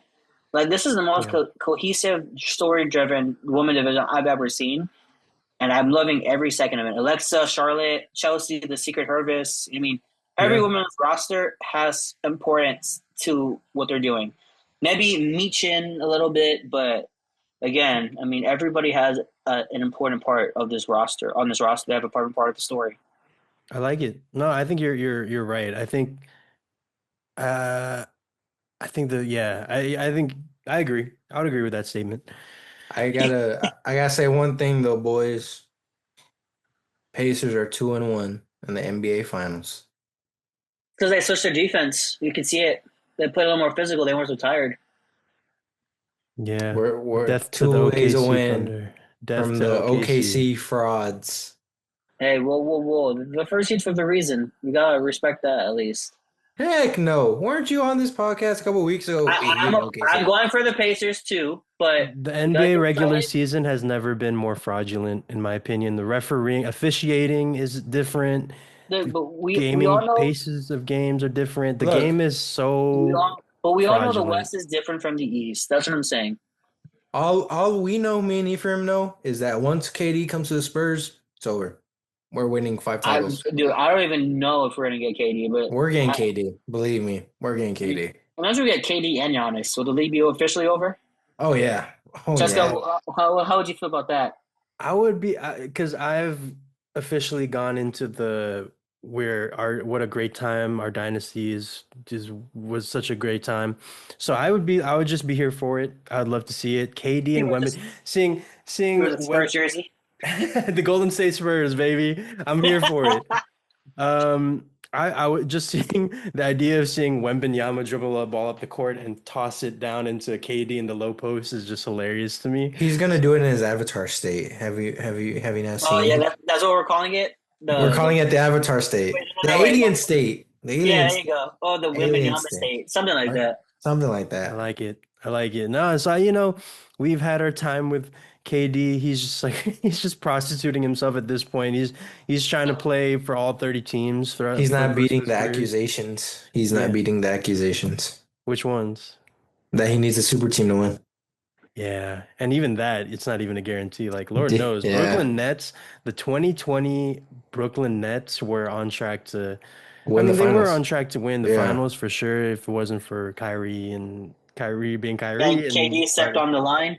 Steph. Yeah, That so little, I don't know, man. he sold his soul to go to our team, which I appreciate. Getting us 2 rings, yeah. but You appreciate it. The rest of the NBA hated it. Dude, I had one kid in gym class every day, Warriors fan. Man, we're so much better. Every day, every day. Ephraim, fuck your Spurs. Oh my god, it was so annoying. Look, all me and Ephraim will Uh, say before we move on to whatever segment, whether it's sharpshooter or not, if Kawhi hey, was healthy, we're we would have. knocking you guys.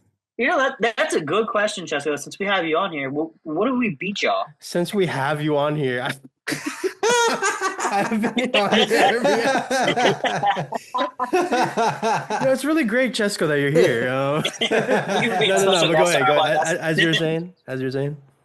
No, but like, yeah, since we're all on the video, all together on right here. Just gonna put that out there. Yeah. Do you think we would have beat y'all in the conference finals? And don't be I'm, biased. don't be biased. Of course, I'm going to be biased. I'm a team, but also like strategically, I don't think y'all would have kept up with us because our game is all about flow and spacing.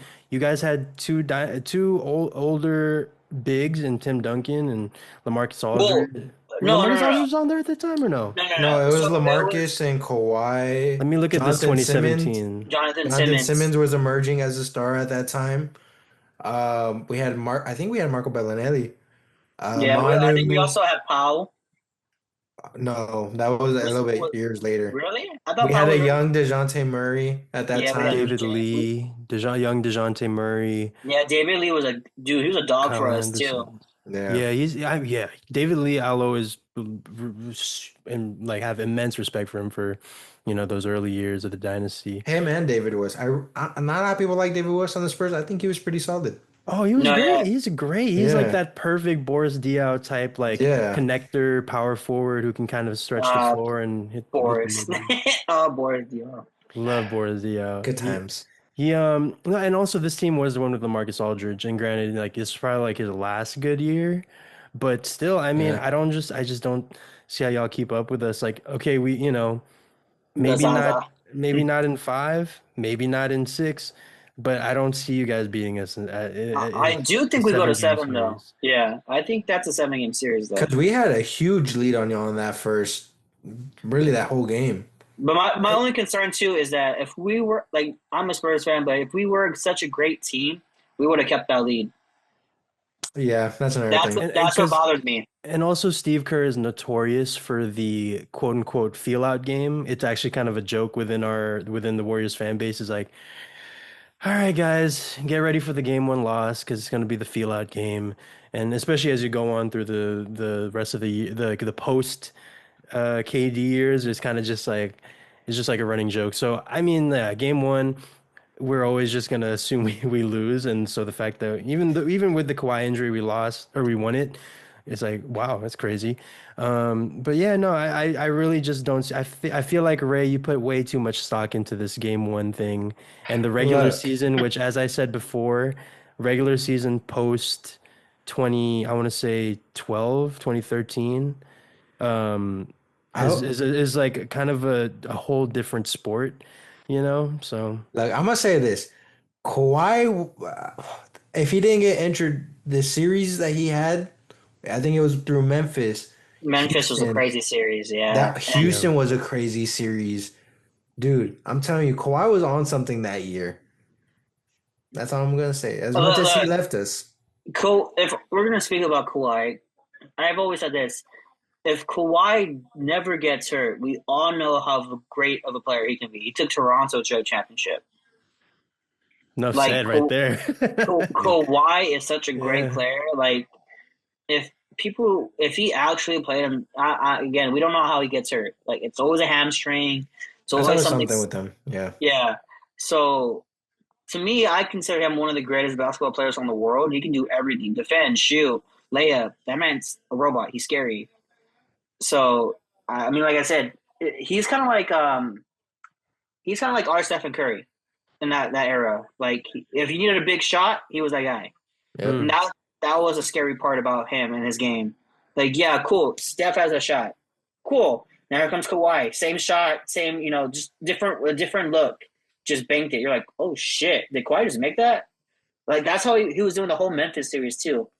Because those Memphis teams are grit and grind all the way through, man. mm. And I don't know if Chesko what like in terms of the Warriors what they did like for the playoffs, but Ephraim, I don't know if you remember those days whenever we would get like free hot chocolate the day after they would win, Oh dude. yeah. Dude, like Really? That whatever. was the thing. So after Yeah. like every Spurs playoff win, Valero the next day you would get either a free hot chocolate or free coffee. Hmm. Sick. Oh Hmm. man. I think we had 2022 season, it was you get a free five piece from Wingstop, which I may have cashed in a couple of times here and there, get myself a little garlic parm, a little lemon pepper some days. That's sick. I like that. I like that. But I will Uh, say though, that series though helped the Spurs because had that not happened, we never would have gotten Wimby. Yeah. yeah, when you line up the dominoes and you see where it landed, I mean, you're welcome. Look, look. One. I've always said that I made the joke earlier, the Golden State Spurs, but I feel like our franchises are so connected in a weird way in terms of like you guys kind of Yep. gave us the rub in 2014, before y'all went on to win the championship of like, Y'all, and then obviously 2017 happened, and that led to you guys getting Wemby, and we've always modeled, I feel like, our playing style, like Steve Kerr. They've always made a thing about Steve Kerr being a Phil Jackson disciple, but I always felt like he was more Pop.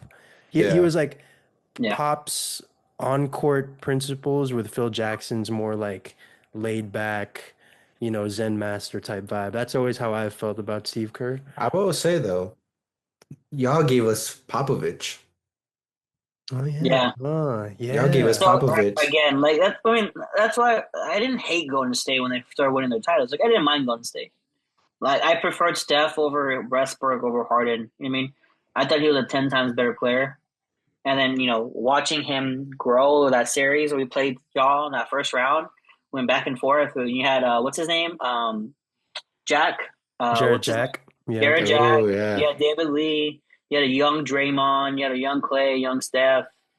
Who else was on that? Richard Jefferson was on that team. Mm-hmm. Mm-hmm. Sean Like Livingston was I think Sean he was Livingston. No, no, no, Yeah. no. That was no no no. a 2 years tour. 2 years, He all right. came like for the championship year. Yeah. Oh, okay. But Um, yeah, y'all had that team, and we're like, Carl damn, Landry. yeah, that Oh team was like yeah. crazy, and I was like, okay, cool. Like I didn't mind them.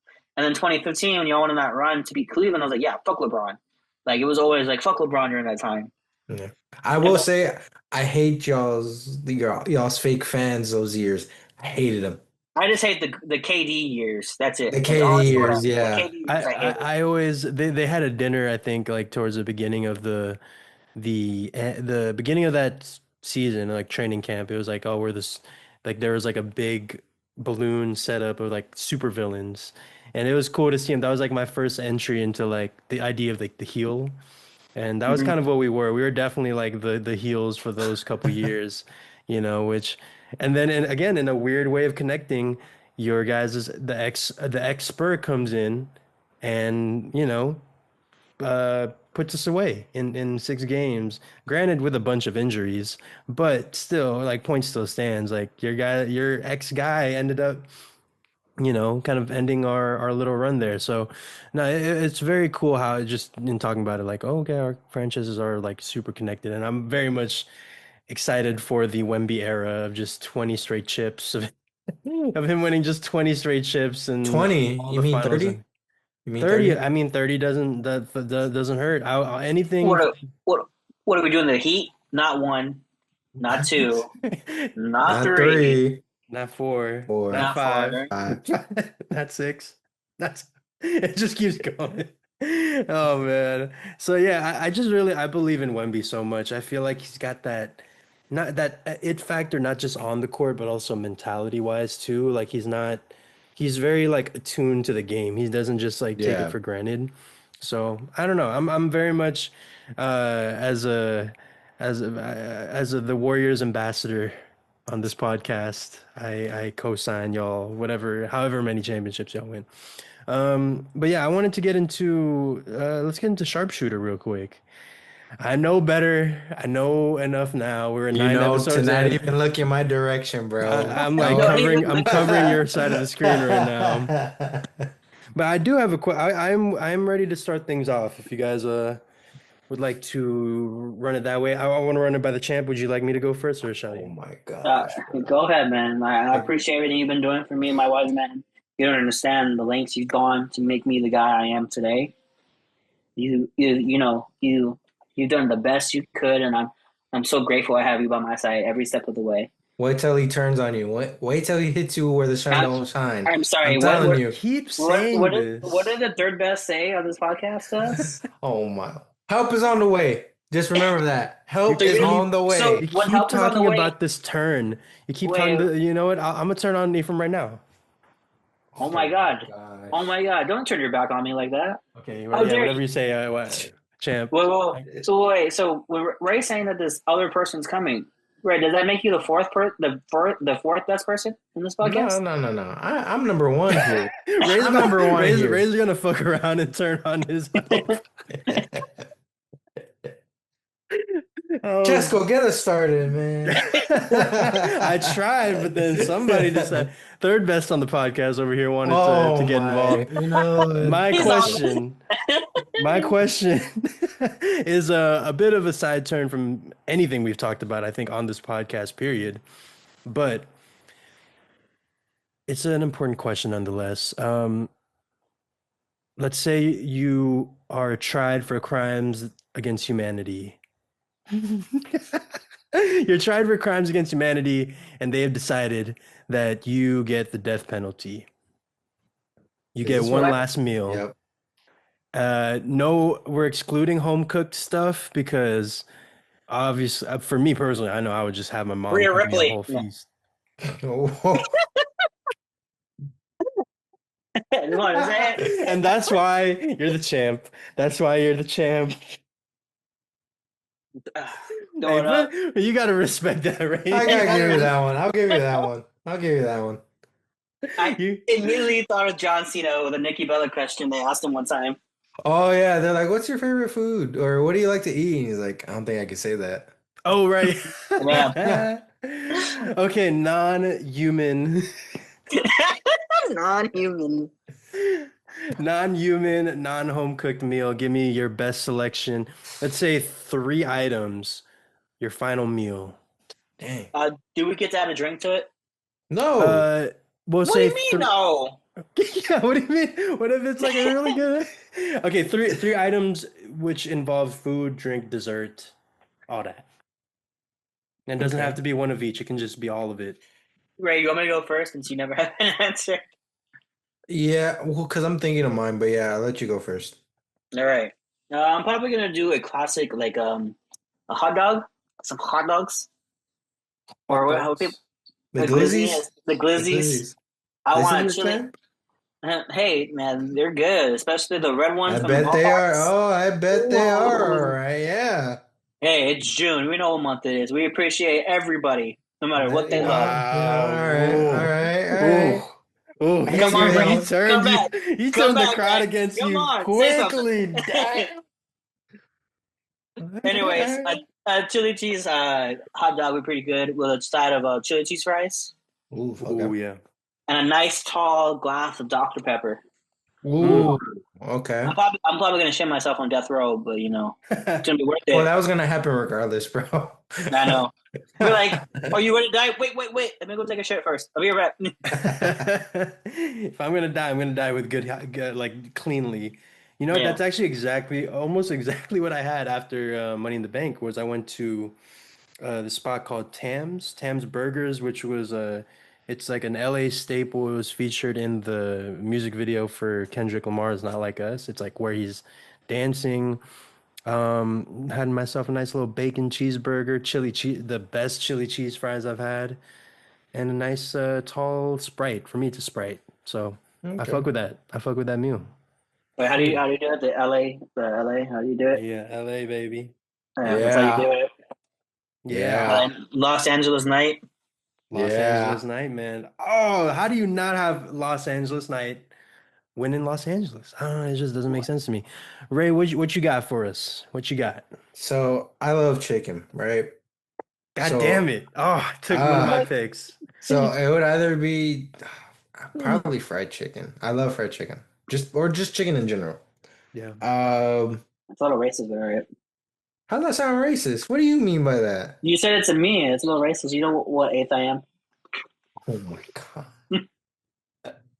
Um, So fried chicken. On the side, man. I mean fries, seasoned fries. I love seasoned fries. It does vary though on location, but like some good seasoned fries, man. Just, Wait, Mm. just what type of seasoning though? Like, is it just like the seasonal that you put on everything? Because like Wingstop does lemon pepper. yeah, no, just like I don't know how you describe it.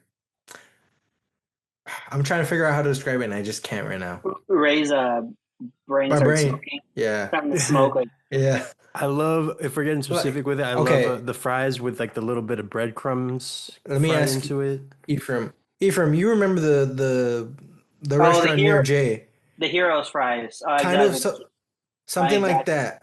Yeah. Something like that. Those kind of fries. And for people in So San Antonio, you may yeah. know. Well, to Yeah. our John Jay demographic that watch our podcast, if So not, like the two of there's us. two of them. Hey, my brother watches this podcast. He knows what I'm talking about. All right, all right. Yeah, they had seasoned fries for like $2, man. They were so great. They were like everything they served there was super great. They had pizza rolls, they had grilled cheese, You patty Mm. just had to be melts. there, man. You just had to be Yeah. there. And they gave you Uh, like this little what cup, remember with the sweet tea and the lemonade oh, yep. and the fruit Ooh, punch. Ooh. Ooh. that sounds delicious. Now it's not the same. I think they got rid of it now that I think about Yeah, it. it's a pet shop now. It's a pet salon. Bro, ain't nobody want no pet. Yeah, fuck them Uh, pets. I mean, they're making Chinese food. I mean, anyway, anyway. cooking dogs. Ephraim is on one today. Hey champ. Hey champ. That Crazy. that one that one that one took Ray a second. I he was a little bit behind, but I got That's why, like, I took, and then I just see you, and I was like, did he just say what I just heard? I think So for my you last item, like Ephraim, is gonna be the Dr. Pepper, dude. You gotta finish it off. Yeah. sure you're used to finishing it off. Ray, I would go with a give me. So I don't know if you guys have the spot called Cattleman's out there in Texas. No. It's just, What? it's Ooh, a steakhouse. It's a steakhouse. no. I mean, the only steakhouse we got is Texas Outback. Roadhouse Oh, Texas and Roadhouse. Outback. Yeah. and Outback. Those are pretty good too. But there's this one spot called Cattleman's out here, and they serve it's like a porterhouse steak is basically just like a giant little thing, the fattiest steak you could imagine. We used to go there. Have you guys ever watched Parks and Rec? I've That's been seen a a couple. while. Yeah, Yeah, it's been a Okay. while. I've seen some of it. So there's this scene where Ron, Nick Offerman, he has a thing where his birthday every year he goes to the same steakhouse and takes the same picture with the same steak every year. And I had a little bit of a run there for 3 years where I had every year I went to the same exact steakhouse, took the same exact picture with the same exact order, and I would want that porterhouse steak. Give me Oh, give me also some fried chicken, some Jollibee. Oh, it's Ooh, expensive over here, dude. Oh, really? because we only And have one. We only have one. yeah, it's like super expensive. But yeah, Yeah. it is good though. Yeah, yeah. The ube pie. Oh, Yeah. Oof. Have you guys tried the oh. mango, what is it? Yes, Yeah, the mango pie. Yeah, He might yes. have, I haven't yet, but just bomb. Yep. And then so steak, chicken, and a big old bucket Oh, of Jollibee. well, the fried chicken, that's the Okay. Jollibee fried chicken, big old, but also a big old bucket. Right next to the bucket of Jollibee is a bucket of fettuccine Alfredo. oh, Oh, okay. And if I'm going out, I'm going out bloated, on damn near already in a food coma, ready to like halfway to death already, and we're going, bro. That's just how it is. So All right, I all right. appreciate y'all sharing. Well, if we're on death's door, we already have it on document on the before we head to the electric chair what we want. So I really there we go. recommend this for me. She can be that would be nice to have her there, you know. Chicken Well, feet then is I want Stephanie there. I want Stephanie no, McKay there. third place over No, there. no, no, no, no, no, Champ no. gets what champ wants. I'm sorry. Wow, okay. I'm gonna remember He's that like, when I win it, and Even you're in my death, wise man. even pre-electric chair, I'm still like champ. Ray's like, Whenever God you damn it. Hey, Ray's like, come on. For everything. All right, Ray. Ray, Have you? Speaking of Ray, have you you do you have a question? Do you have a question? No, God damn no, it. no. I tell you, I'm gonna finish this. I asked the last questions here. Y'all know this. What it is, I don't know. We'll have to Even he see. doesn't know what the question will be.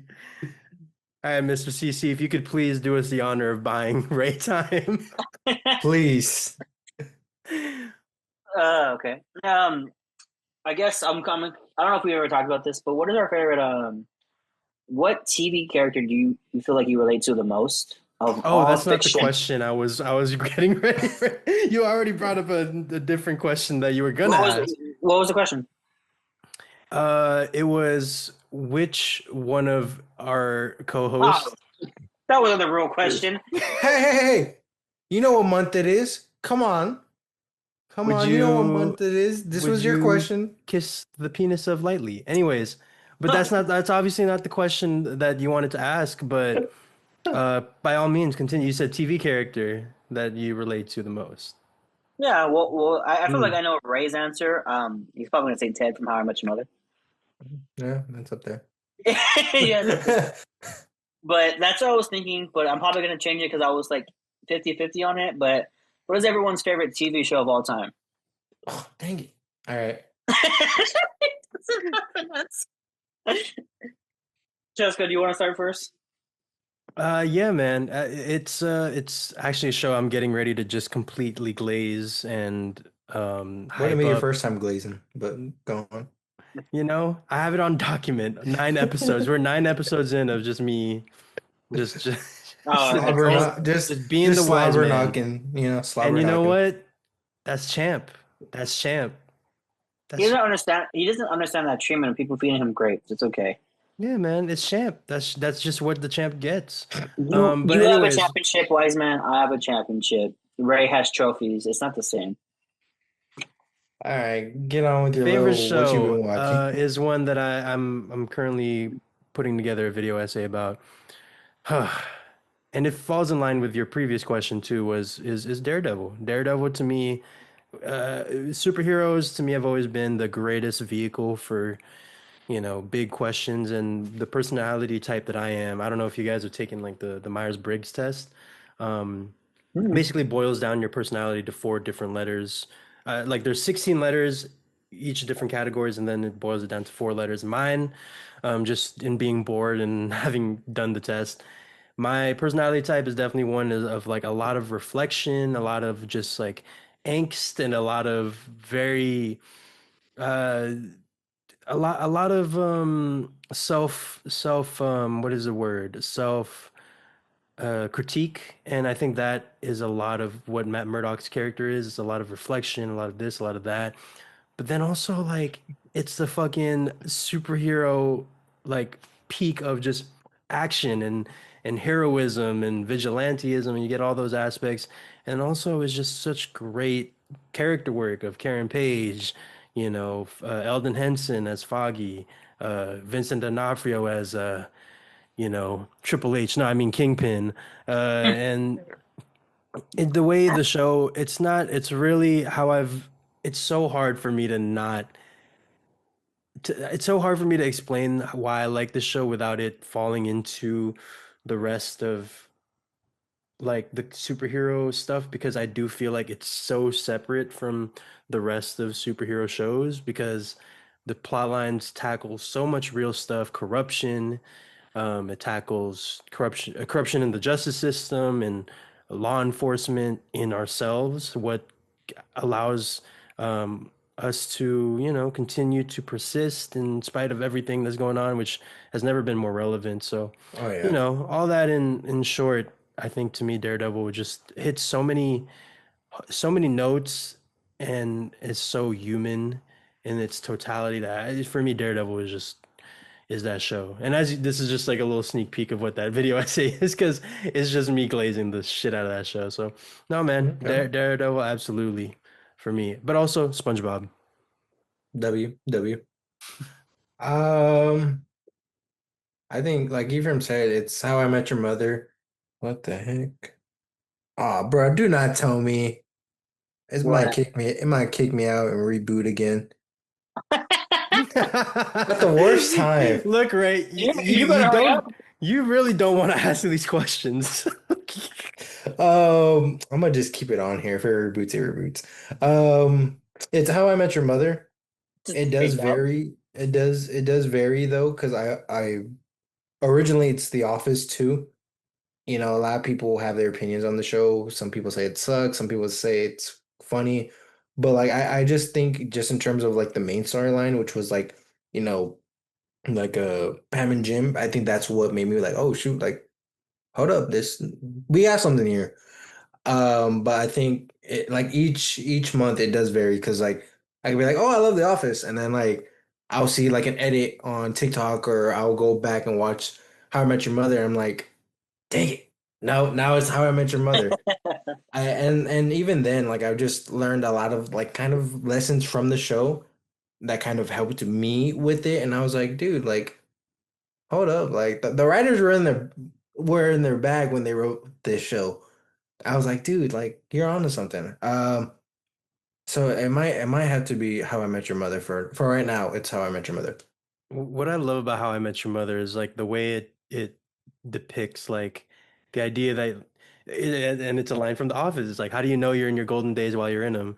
Is that Right. that show actually does such a great job of depicting that where, Oh yeah. a lot of the structures of the episodes are like something's happening. Oh, this reminds me of that one time. Or obviously, like the whole overarching storyline is him trying to tell how he met Yeah. the kid's mother, and it's all flashbacks and all storylines of like the good old days. So, that show and getting in is a show that has taught me to really appreciate where we're at today in our lives. Our 20 somethings. So, great show, great show. Also, God damn it, Tracy.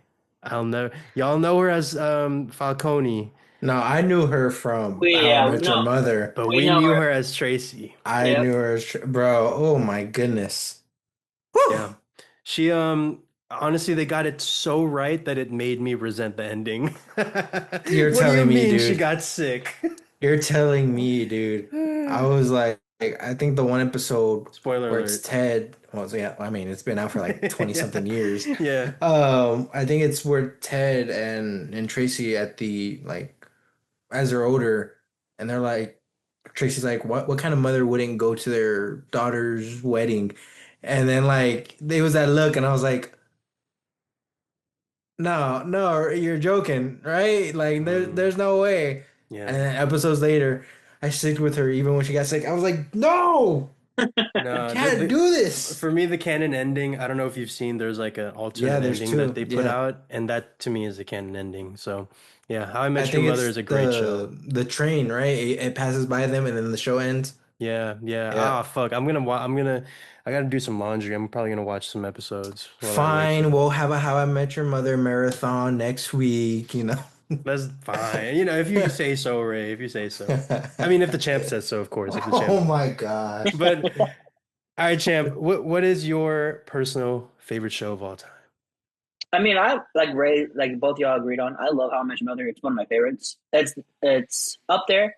I'm a big Friends fan. I love Friends. Mm. Um, I literally watch this show before I go to bed every time. It's my comfort show. I rewatch every episode, their reunions, every little side thing they have. Favorite character is Chandler. I think that's everyone's Yeah. favorite. But I Yep. mean, I like all. RIP. Well, yeah. I mean, I like all six of the characters. I think they're great. But if I'm going off of work, cinema, things I like, I'm a big fan of. I think I've told y'all this numerous times. I'm a huge Dexter nerd. I love Dexter. Hmm. Dexter is my all-time favorite show. I've watched it since I was a super young kid, and I shouldn't have been watching it. Hmm. I love Dexter. I think it's super cool. The reboots, the new ones, the prequel shows, all of it. He's a cool ass character. You kind of dive into the mind of, I guess, the serial killer a little bit. It's a new look of it, and seeing how that he's a freak. He doesn't know how to handle being a freak. Sometimes he's an outcast, so it's pretty cool seeing that from a show that mostly has serial killers being back then in that time and era was a bad thing. So I'm a big Dexter nerd. I love Dexter. I would watch episodes here and there on my phone, especially with Dokes when he's always like that. I think I sent you those memes when he was always looking at Dexter like I'm always watching you. It's a great show. Definitely check it out. Um, I think, like I said, Friends, love Friends. How I Met Your Brother, great, awesome. I think that's it. Oh, and the '70s show. I love that Oh, that's '70s a good show. one. Yeah, great picks. Great Yeah, picks. Though a lot of the stars of that The show, drama, it yeah, hasn't the aged drama. yeah. well. The However, Dexter is one of those shows it's like on my list. It's like probably number three on my list of shows that I need to watch. Heels I being have number a one. hey, And I mean, finishing Heels. That show is fantastic as well. I'm like so sad. since you showed me it last summer, I mean, I highly recommend putting that show in my top five shows because it goes Westworld. I mean, Dexter, Westworld, Game of Thrones, and then I like Heels. I think Heels is up there. And this is mostly strictly off like HBO and all these big shows. And then I think the last one's always a toss up. When I think of it, I think of it. But It's if you always never that seen, last spot. You always are like, yeah. "Ugh, it's kind of tough giving it to one, but no, totally, totally. That's a great list. See, the champ gets top five. We just get to talk about one. Oh, and Um, Daredevil. Sorry. That's oh, probably my fifth oh spot. Oh, yeah, top six, huh?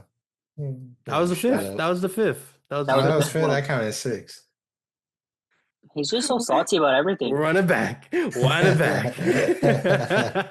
All right, Ray. We've given Oh, you so much time. He's about to ask his question. His whole feed goes out. Yeah, yeah, yeah. that's probably what's gonna happen. I'm a copy this one from Ephraim just because Wow, we waited all this time for a copy. look, I Look, think we're gonna we because call them little brother for a reason. He's like, 'cause- all right, guys, tell me what's your favorite animated TV show? see, because I was close because I was about to say what's y'all's favorite movie, but we did that in like Episode the Number one. episode one. one. Episode one, I Funny said enough, no. you started this whole segment. I said, Ray, you're gonna start off this whole entire sharpshooter segment. You're the very first question of the sharpshooter segment. And now I'm the last one. But yes, Um, by all means. What do you got? What do you got? it's gonna be what TV character do you relate to, or do you see yourself a lot in? Buffy the Vampire Slayer. Okay. No, I was. Oh, you want me to go first? I was joking. Oh, hey, You relate to being whoever. the finest, the fine shit. Yeah, damn right. Oh um, man. I don't know. It's a hard one to choose from. A lot of TV shows to pick. Um, shoot.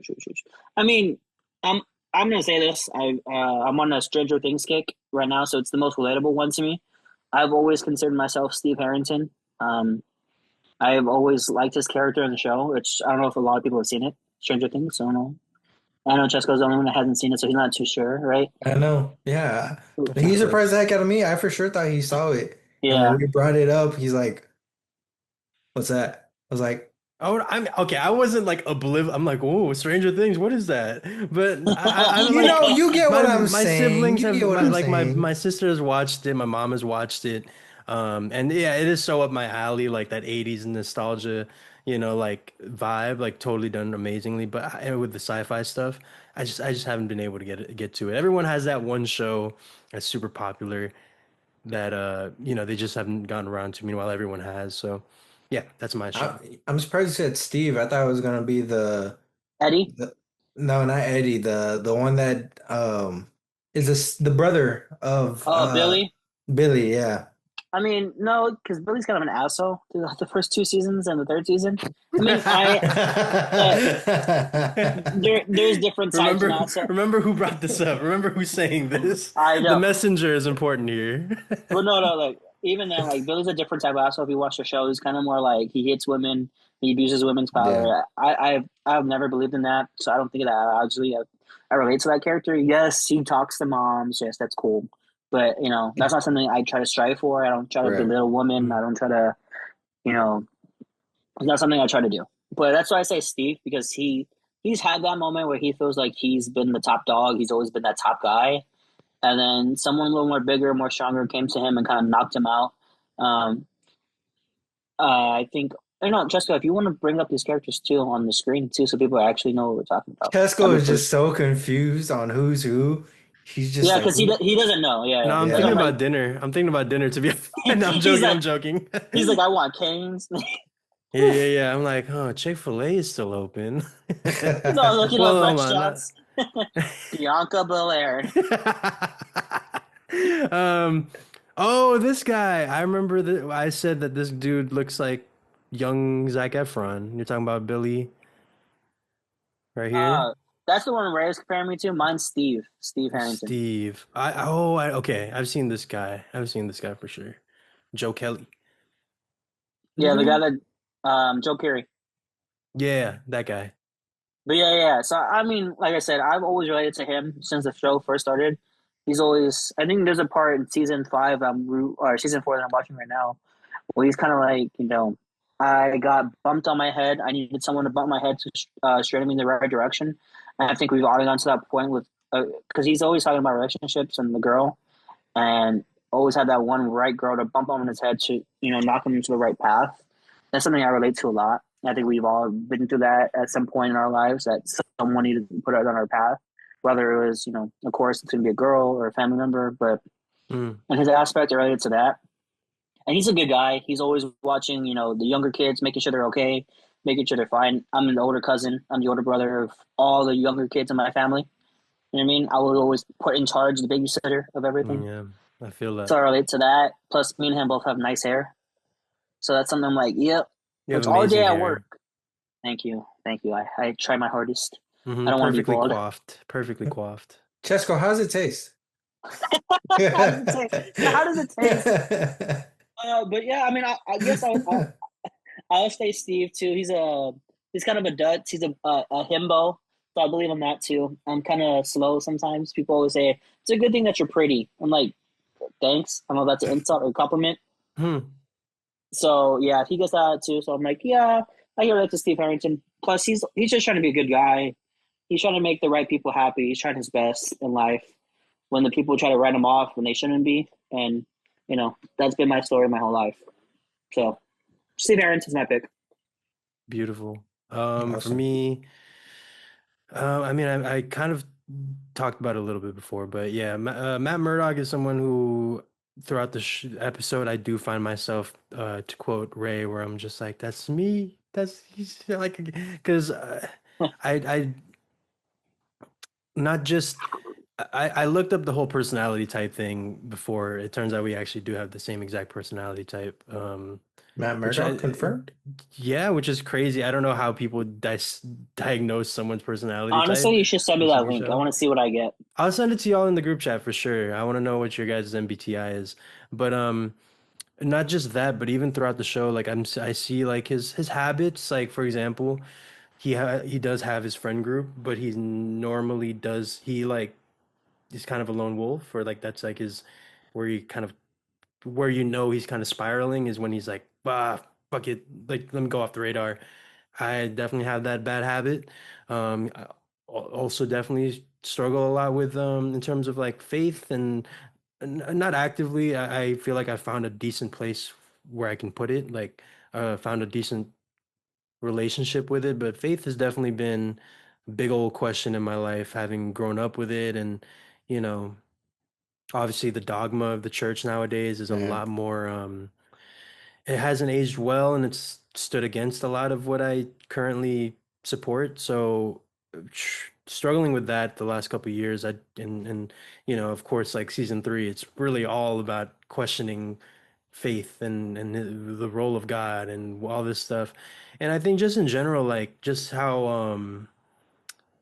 like how virtuous and how idealistic he is. Like the whole idea is that he goes as he go, goes off at night as a superhero, works at day as a lawyer because he just so believes in this like altruistic idea of good and bad. That's something that I definitely lean towards is um yeah, and so I just a lot of it's very easy for me to of course say that he's my favorite show because of course I just get behind his character and I totally understand why he's doing the stuff he does, even though it's not good all the time, you know? So for me, yeah, Daredevil. And All right. also SpongeBob SquarePants. Okay, okay. Can you give Relate us to a laugh? can relate to him. I Can can you give no, I don't okay, I don't think I can give you I can go up that octave right now, especially not on camera. I'll give you a I'm ready. I'm ready. You want to see me do it again? Wait, Nah, what? What was it? He's like, "Hi, I'm normal." Yeah. When I tell you I reference SpongeBob more times in my everyday life than I care to admit. I mean it. Like that show is He said it. I mean it. I mean it. Like I'll go to my grave. That is probably what will send me to the electric chair. Um quoting too much SpongeBob. yeah. R.I.P. Or I'm like ready.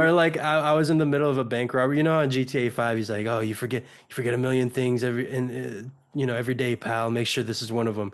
It's gonna be because I quoted a SpongeBob line mid bank robbery, and they're like, "Oh, it's Chesco." Like, Got him. We got who him. else is gonna fucking say a SpongeBob quote in the middle of a robbery? Put the Anyways, money in the bag. Put it in. Put it in. So you're facing the other way. Oh, oh.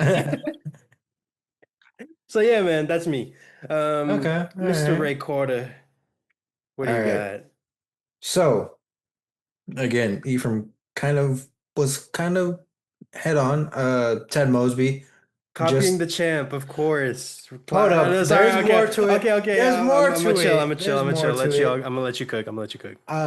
You know, Ted Mosby, I've always been, recently it's been different. But like I used to be like somebody like that's focused, trying to find the one, right? And of course that's every person's goal. Well, some people, depending on the people. I feel you, Um, man. I feel you. and just kind of wearing your heart on your sleeve. While it can scare others, it could be creepy to others. It's a whole big thing. Yeah, I mean, obviously you guys know. We've talked about it. So I feel like that, but I also felt like I've kind of copied a little bit of, you know, Chandler. I'm very like I try to be that comedic, but also very sarcastic. And especially if it's with people I know or just in awkward situations, it's just like so like I could be kind of like that too. He beats us. He beats us. But also just to kind of to still stay on Friends, like Joey Tribbiani just being like a goof. You know, I feel like I kind of mainly those two, especially, you know, now, just trying to be like that because I just feel like nowadays there's not a lot of, you know, trying to be fun nowadays. It's all about being serious and, you know, people have their version of fun where it's like I have my version of fun, whether it's being sarcastic, whether it's doing this, that, you know, it's gonna be what it's gonna be. So I feel like that. I also don't share my food. So I think that's one aspect I picked up from Joey, and I was like, you know what, Joey, you're onto something. You're onto What, something what, there. which is kind of ironic because when I went to TNA with him, all he did was eat my fucking popcorn. Look, buddy, you got a big old popcorn. You weren't eating it. I I was was holding eating it. it. You just kept You sticking were your hands in there, and you took the whole bucket away from me. all right. You know what? I said mine. Ted from How I Met Your Mother, and A spot went down. He said, "Oh shit!" He took your popcorn. Isn't this crazy? At the end of the night, he took it home with him. By the way, to let y'all did know. I? Yes, you did.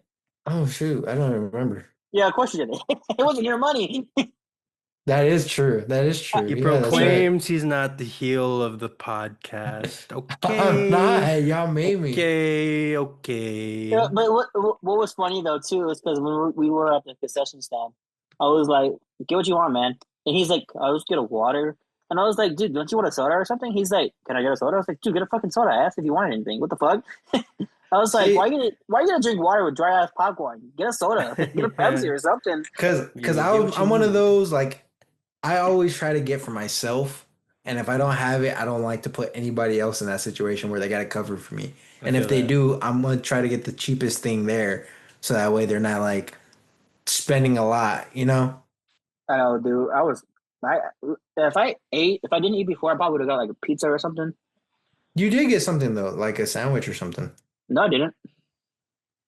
Who am I thinking of then? Y'all are making me so hungry.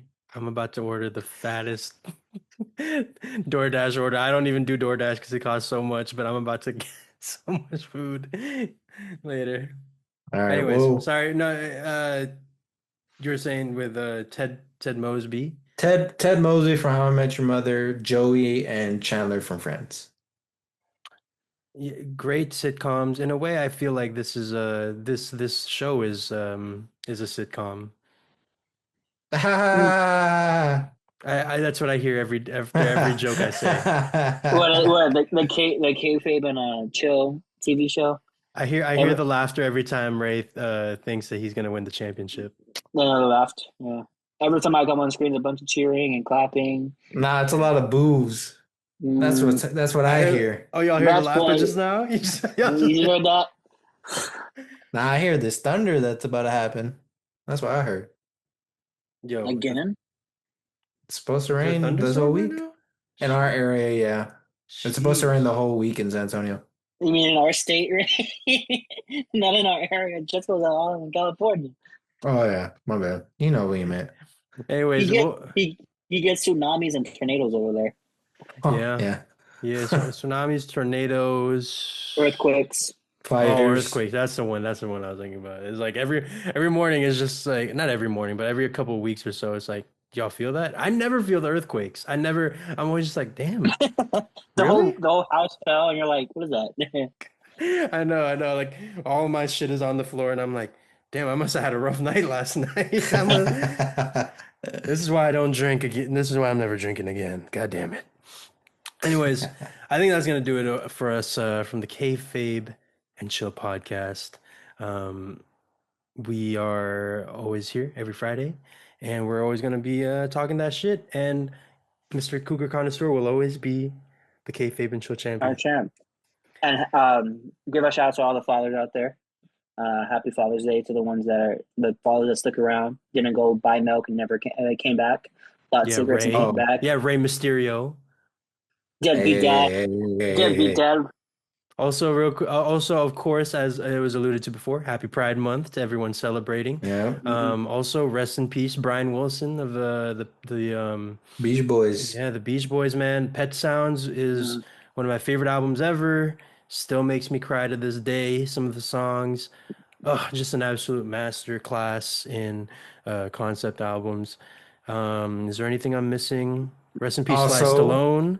yep. Um, Also, forget Father's Day. I don't have a father, so oh God, here you go. we're not celebrating it this year. We ain't celebrating it for like 20 something years. So it's Happy National Sunday or whatever day it falls on. National Don't. Sunday. He's trying to get the fans on his side. Don't believe the story, guys. He has a dad. I don't. I don't have a dad. He's like, I don't. So Why would crying. you say that, man? And that'll do it. Hey, that'll do it for the Kayfabe and Show podcast this week. See y'all next week. Peace. Later. We can't both do the peace sign, Ray. We can't. We just can't. Look here, man.